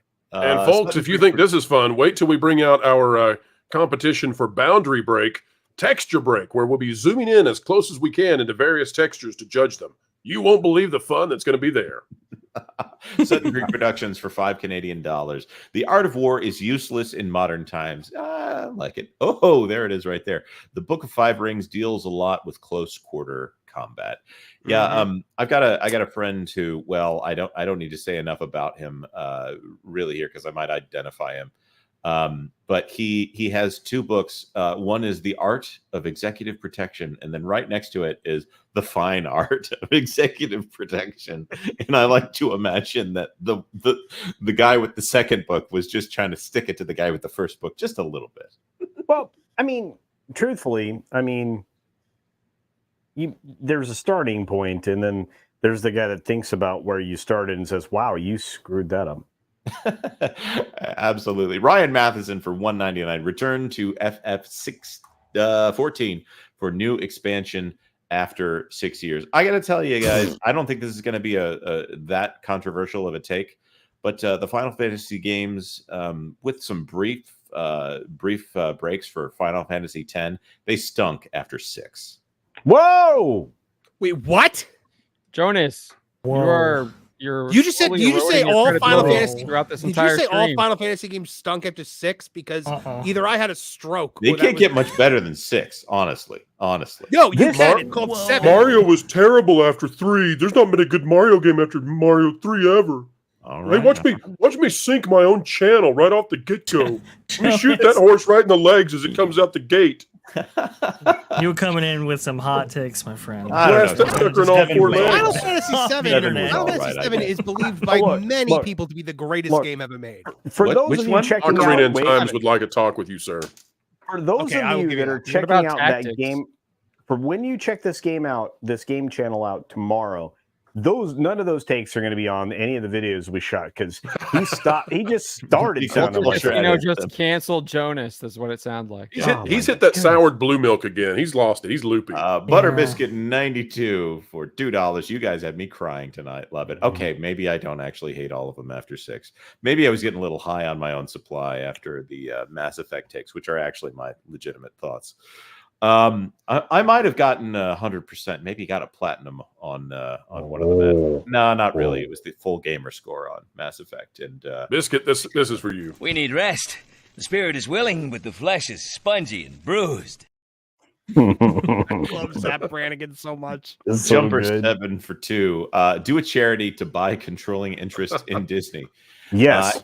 That price gets lower every single day. Doggy. Eventually we'll meet them in the middle. Hey, I'm going to call my personal friend Bill Ackman and say, hey, can you loan me a couple billion? He's I'm thinking gonna about it. He's thinking about it. Could we arrange a coffee meetup sometime with that culture? I think we need to. I think we need to because I'll like I call feel Elon, like we'll get Bill. I feel we'll like do the thing. yeah, and Nelson. It's going to be me, Bill, Nelson, Elon, maybe By the way, maybe Bill Peter. Nelson. We'll get Peter Thiel. By over the there. way, no, just saying. there was a big video that came out today. I'm not going to name names because I don't want to have a clip made of this. All I'm telling you is, if there's a big video that you're going to launch, and you're going to say the guy's name as Pels. Oh. Yeah. Come on. Not good. Yeah, Come Not on. good. All right, keep going. Keep going. Doggy, member for 5. BioWare never recovered from the first Mass Effect 3 ending. Yeah, I totally agree. Let's put the blame where the blame lies there. Casey Hudson ruined Mass Effect. He locked himself in a room to write the ending by himself, asked for nobody's help. Drew Karpyshyn was not involved, and he gave us that. And all I'm going to say is you just picked the wrong ending. Which ending do you think is Are the you superior talking one? about The- an the ending that destroy- like didn't exist until they like added it in later? Is I that had what the you're talking about? I had the super secret ending when I played that game. Synthesis? It was amazing. $600 super chat from Scud. Whoa! FF6 is a masterpiece. Oh, right there. See? There you go. Thank you very much. Wait, I'm sorry. Are we saying Synthesis is the super secret awesome ending? No, where, no. where I make the entire galaxy against their will become freaks. Everybody live. Sounds amazing. Nobody die. Awesome. SFX, a saber-toothed raptor for $5. Which walker type would you drive? All panel question. AT-AT, ATST, ATTE, ATPT. Any other options? I'm going to go with the AT-AT because there is no way that I could learn to pilot an ATST. I think yes, but for mobility on all kinds of terrain, I think your ATST is your choice. It can be tripped up by logs. What's the difference? Only if there's Ewoks there. AT-AT's big. Oh, touche, Culture Casino, touche. I'm going AT-AT because I am the very definition of shock and awe. Dude, I mean, they Moby Dicked the freaking AT-AT, so we're done. I mean, I just harpoon that. Done.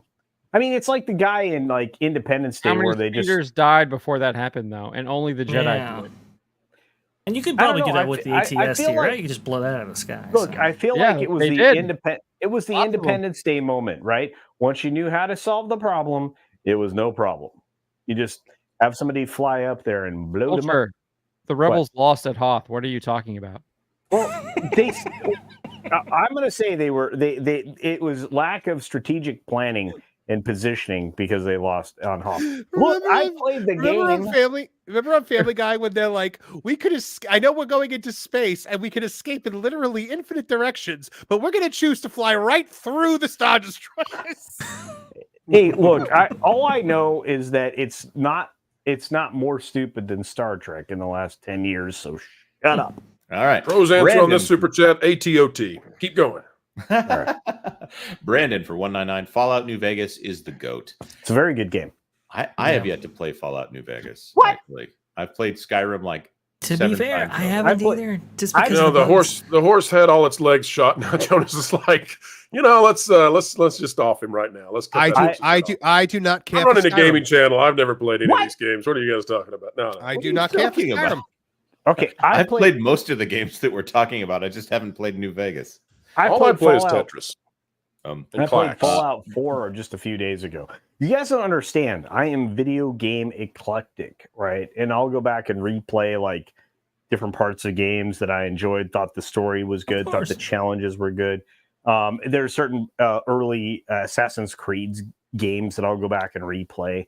The new games, I don't freaking care for any of those.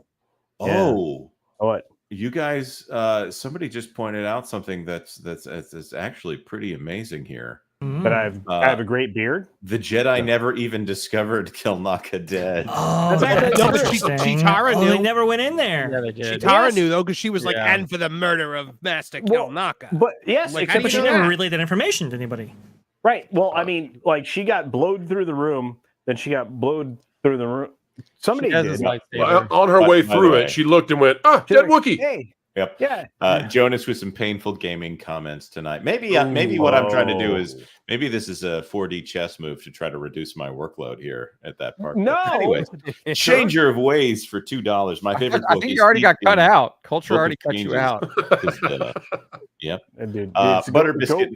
Go look at your access, Jonas. That's all I have to say.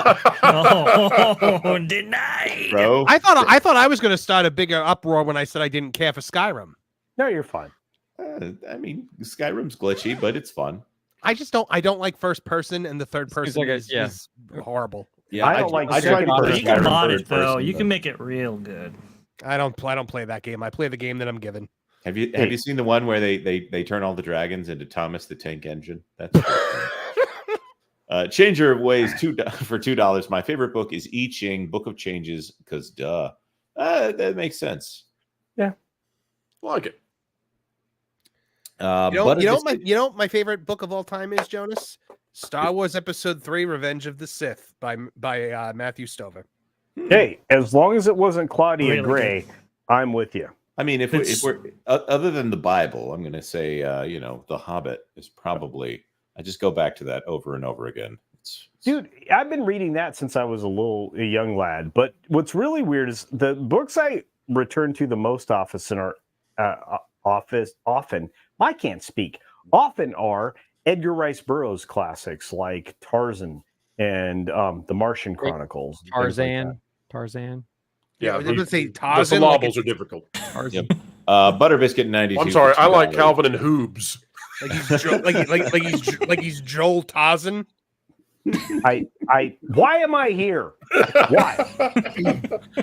Anyways, Butter Biscuit 92 for $2. Hashtag cancel Jonas J. Campbell. Yes.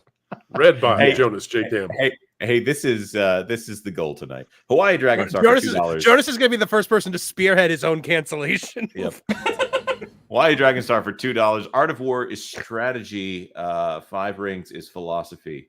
I would totally agree with that. And by the way, speaking of excellent books, The War of Art by Stephen Pressfield, fantastic book on the struggle to do anything in this world.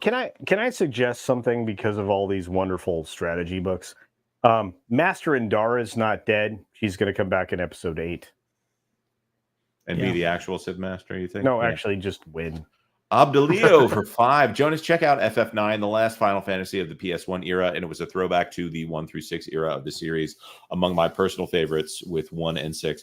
It is good. I'll say this: Nobuo Uematsu's soundtrack for 9 is especially good. I thought about asking my wife if she wanted to walk down the aisle to that one. Don't let him fool you, folks. He saw this super chat coming. He went on Wikipedia. He looked up the composer, and now he's making up anecdotes about his life about it. We're not fooled by you, Final Jonas. Fantasy Piano Collection. Did 'em I'm dirty. Did 'em dirty right there. I'm trying to confuse people a little bit here, I suppose, by backing up a little bit of this with a little bit of nerd. Hey, Jonas, at the same time, just hum the theme song for Pac-Man. Just give us what does Pac-Man sound like? All right, you get a modicum of creds back on that. I will say I pitched "Eyes on Me" from Final Fantasy VIII as a wedding song with Mrs. Movie Monster. That's great. Yeah, Good I song. went with our very first song because we both appreciated it. "Restless Heart." I'll still be loving you. Way back in the day. I'll still be. Oh wait, no, that's I Can't Stop Loving You. Never mind. Yeah. Everyone for 5. Thank you, everyone. Fans came up with better ME3 ending Renegade with the available lore, but the devs got mad and retconned it to the cement synthesis as the true ending. Forced freaks. Everyone becomes some organic synthetic hybrid against their will. Yeah. I'm just disappointed you guys jumped off that super chat before I could say that me and my wife went down the aisle for our wedding to Rock and Roll Racers soundtrack. Well, you're all giving me ideas because I know I call her Mrs. Movie Monster, but she's not Mrs. Movie Monster yet. That's coming up. Okay. I mean, we did walk back down to the aisle to Follow Me from Sonic Adventure 2. Okay. Everybody calm down. I use the Imperial March. Wait, this is an important moment. This is an important moment for you, Marvin. I'm going to tell you that if you pick a song, make sure it's timeless and not something that lasts 30 seconds like the rest of these guys. I'm legitimately not going to tell you the song that we... Wait, are you saying the Imperial March isn't timeless?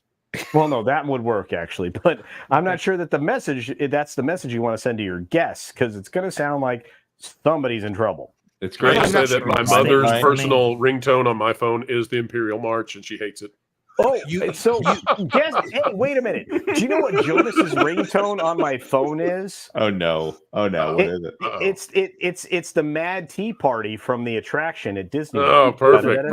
Yeah, it's fantastic. Oh wow! So there has been a song chosen. I'm not telling you guys what it is though, because you're all gonna laugh at me. Oh please. Man, I feel like a woman. Love a good laugh.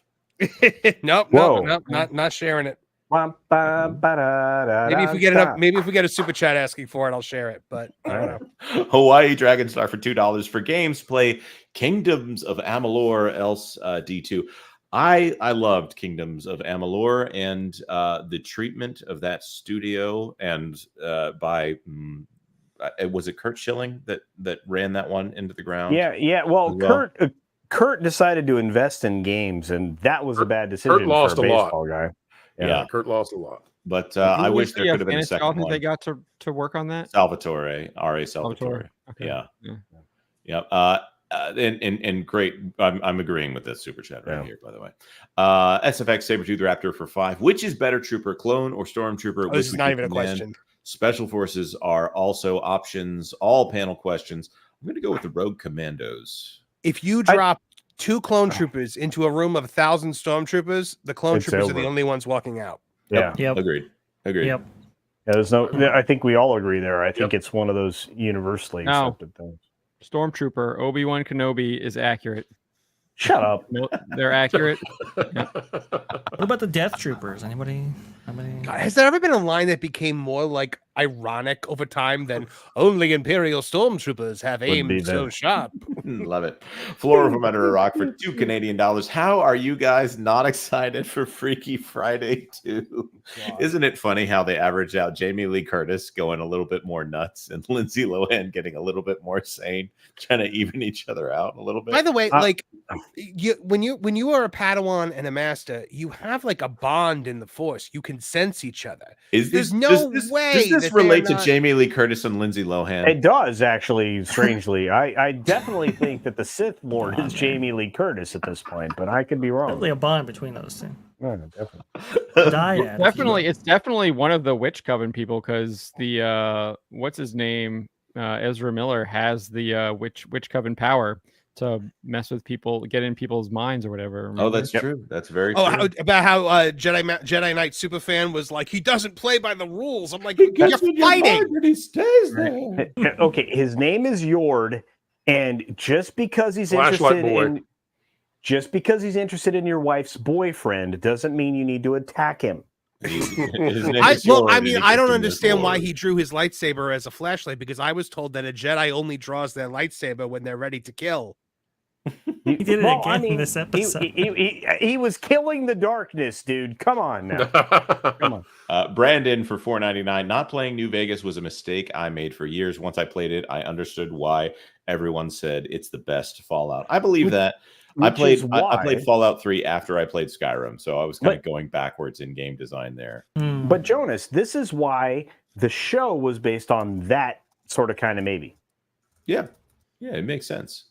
I have nothing against playing Fallout New Vegas. I don't have a ton of time right now, so I'm gonna admit I spend a lot of time playing Fortnite.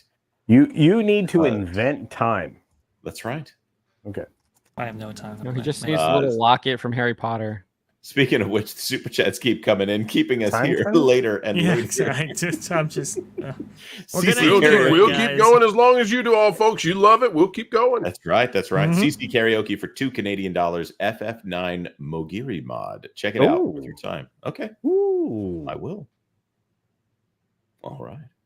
By the way, I'm going to tell you all a secret, because I would normally save this for the channel, but I don't like take a pause video games where I got to drink a thing, do another thing, and then unpause the game. So sometimes Final Fantasy gets a little monotonous for me. You don't like pausing the fight and surfing the menus? That you don't love all the dialogue in Mass Effect. No, it isn't. I'm being honest. Think about the sound effect it plays every time you move your cursor. That's actually true. Through the menus. It sticks in your head for the rest of your life then. It makes it tolerable. It makes it tolerable and enjoyable, but at the same time, I'm still winning. Hey, look, like Charlie Sheen, I might be winning twice. Yep. Anyway. Rest in peace, Bad Wolf, member for 6. FF10 was good, but I am a big fan of the Kingdom Hearts series. Kingdom Hearts, dude. Yes. I've got 2 Keyblades on my wall behind me right now, mounted up. I don't have those. Well, no, I'm not showing you. Oh, yeah. I need them. I've got them all be that way. Yep. I've got a real sword by me in the studio. Take that. I got one of those. I got Darn it! Everybody's got swords here. It's that kind of panel again. I've got the dual-size Buster Sword from Final played Fantasy FF10 VII. twice. By the way, I've been in Jonas's studio. He has a blade that I sent him once upon a time. I was worried that he wouldn't hang on to it, that he would somehow use it for like a steak knife, but he didn't. He kept it. Good job, Jonas. It's horrible. It's horrible as a steak knife. I'm taking it back now. He called it horrible, folks. You well done. So you just admitted he did try and use it as a steak knife. That's correct. I got Sora's Keyblade. I got Mickey's Keyblade. I've got a full-size real Buster Sword from Final Fantasy VII, and I've got the Dark One dagger from Once Upon a Time. Quick, Jonas, go to another super chat before he starts talking about actual real firearms. Move. Sutton Creek Productions for 5 Canadian. The countries that follow the art of war to the letter are Russia, China. I'm not going to say the next one there. The rogue gallery of the world. Is that another word? Is that another one that's not allowed to be said? Well, I just don't want to deal with the fallout of saying 2 of those countries in order. At this point, we've really tempted fate, so why continue on? Yep. So you can't sing the Nations of the World by Yakko Warner anymore because you'll get demonetized for Panama, Haiti, Jamaica, Peru, Republic Dominican, Cuba, Caribbean, Greenland, Well, great. Now everybody's going to know Jonas is the backup voice for Wacko or Yakko, whatever his name is. I did that at karaoke one time, brought the house down. Creep Mauritania, then Transylvania. Anyways, Todd Krim for $4.99. Please give Kingdom Hearts some love. It needs it after 3. I liked 3. I was the only one, but I liked it. Kingdom Hearts got a little confusing for me because I was looking for the next one in the series and ended up getting things like Dream Drop Distance and Chain of Memories, and you have to play every mobile game, right? And then they would release 2, and then they would release 2 again, and then they would release 2 again. So it got a little exhausting for me. So I'm gonna say I still have not played 3 yet. I really liked 3. I thought it was fun. I thought it was fun to have the like the 3D movies better, and the Pirates of the Caribbean world in 3 is fantastic because the 1 and 2 is terrible. Yeah. Speaking of which, we probably need to cover it on that gameplace. The fact that they accidentally dropped Jack Sparrow on Fortnite accidentally, and then repealed it. So there's some people that have it. It's the next Game Pass. Oh, sorry, not Game Pass. Premier Pass. So I think Culture turned into a Force ghost. has he not been one all this time? No, he can't be a Force ghost. He's holding the lightsaber, except unless you're going with the sequel trilogy. But keep him away from trees. SFX Sabertooth Raptor for 5. Convinced Mexican Iron Man is Revan from KOTOR. Can we unleash it to save Star Wars? Is this because he was non-binary on Pro Stream earlier today? Mexican Iron, they, them. They, them. Mexican Iron, they, them. They, By them. the way, folks, at the end of this stream today, we're going to be sending you to Vacation Radio. If you all will just let it play during the night tonight, that channel should be monetized. Radio stations work a little differently on YouTube. We've got to get it monetized before YouTube will help that station grow. Yeah. It works differently than the stuff that we do here. So if you'll just let that play, and I'll tell you what, I'm going to give you all a gift because until this weekend, Mexican Iron Man, the tribute song, is going to be playing in rotation. But after this weekend, it's gone. I'll give you a small sample right now of Mexican Iron Man since the Super Chat brings him up. Here you go, folks. Here is the Mexican Iron Man tribute song. Culture, get back on there and dance. Here we go.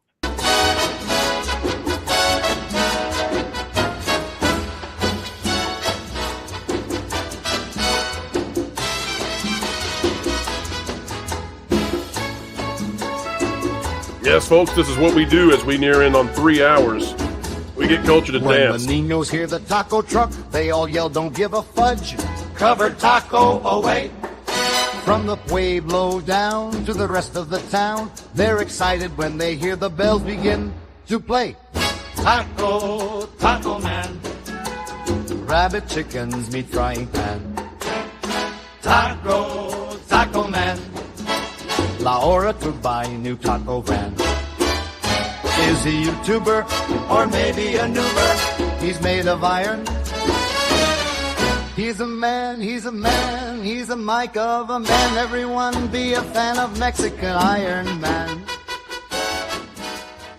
All right, there you go, folks. Jonas is going to kill me. Jonas would like to go to sleep. Brandon for 199. I saw that, Bash. Culture. Jonas would probably side with Caesar's Come Legion. on, you got to bring out the lightsabers. Oh, why do you have that lightsaber? Oh, I think it's Leslye alert! He's a Leslye. Look out, folks! That is going to be the worst thing you can call somebody. Did you seriously light your entire room in red with that lightsaber? Well, you know, it's powerful aura right here. No, I bought that when I thought The Force Awakens was gonna be good, and then the movie came out. Yeah, so yeah, And then things happened. I like 50% of the sequel. I'm waiting for the light trident. So, Brandon for 199. Jonas would probably side with Caesar's Legion. You know what I have to say about it? Just like waving a flag with a big old bull on it. What's that? Yeah, the lightsaber net. We're coming up with all the stupid stuff they'll invent in the next movies and shows. I said that I like 1.5 of 3 movies. Light trident. It's on the way, folks. Abdelio for $10. No one's going to react to this because I'm not a Fallout New Vegas fan, but I at least know that Caesar's Legion, also referred to as the Legion, is an imperialistic slaver society with totalitarian dictatorship founded in 2247 by Edward Caesar Sallow and Joshua Graham. We can't comment. You threatened us in the private chat. Keep going. Abdelio for $10. The Fallout show and Bethesda's Fallout is akin to Disney Star Wars, a complete bastardization of the series with exception of New Vegas, as that was by the original creators. It's a parody of itself. Sometimes parodies of itself can be good, but yeah, I totally get what you're saying here. Okay, I guess I have to play Fallout New Vegas. You do. Finish it by tomorrow. It's your duty. You own a game channel now. That's actually true. As long as we can live stream. Doc Fortune, member for 10. Do a Mexican Iron Man song to the tune of Real American. I am a real American. Or wait, no. I am a real Mexican Iron Man. I thought we were going Real Mexican Iron Man. That's what I was thinking. No, I don't want to do that one. Yeah, I remember the Real American Heroes campaign, and then after it was the real Real Something Americans of Hulk Hogan's genius. theme song. Yeah, so it was Real American Heroes, and then after a big event that happened in 2001, they changed it to Real Men of Genius. Because Don't you worry, brother. We're gonna get a Mexican Iron Man song that's gonna be just what you need. Gonna be the cream of the crop, right? Wow, that was Macho Man. Brandon, shut your mouth, brother. How dare you? You and your sissy beard. This would be Have the you perfect guys? time. You know, we need to do something one day where I read you guys off the dress code for Hulk Hogan's restaurant in Tampa, because he's trying to keep out a very specific clientele, and it's hysterical when you actually look at it. That's I would everybody that is in Tampa has a Hulk Hogan story at some point in their lives, and I don't think that I can share mine. But one of my favorites was he was on. They put him on the jumbotron or something, and then they said, "Oh, that's a Hulk Hogan impersonator right there." Like, what? Of all the people to impersonate, how are you going to get the physique of Hulk Hogan? Terry's a weird dude, but he really likes to play basketball. So if you ever get a chance to play pickup basketball with him, fun times. Oh man, he went to Lato down there too. I've held his yearbook in my hand. Anyways, Brandon for 499. Joshua was redeemed after being set on fire and thrown in the Grand Canyon. That's a pretty common solution for a lot of people. I'm sorry, I'm going to stop before it sounds like I'm encouraging this kind of behavior. I mean, I worked for Mannequin after he blew up the Death Star, so there you go. That's the way to end it, folks. Vash has won the night with that one. Anakin, the takeaway from this entire show as we top 3 hours, Anakin did in fact blow up the Death Star. Lots of people died. And this thing before I start singing. Think about it, folks. All right, we're going to send you to Vacation Radio. No outro tonight because we've been going a long time, folks. Check out That Gameplay is coming out tomorrow at 3 p.m. Eastern. Go to www.thatparkplace.com. If you're not yet subscribed to That Pod Place, also known as T3PO, That Park Place Podcast Online, you should be. And folks, Tooneytown TV, Tooneytown Wrestling, Tooneytown, you get over there right now, and we'll see you later. Everybody wave to the camera. We're out. We're over. See you, folks. It's done. Yeah, subscribe.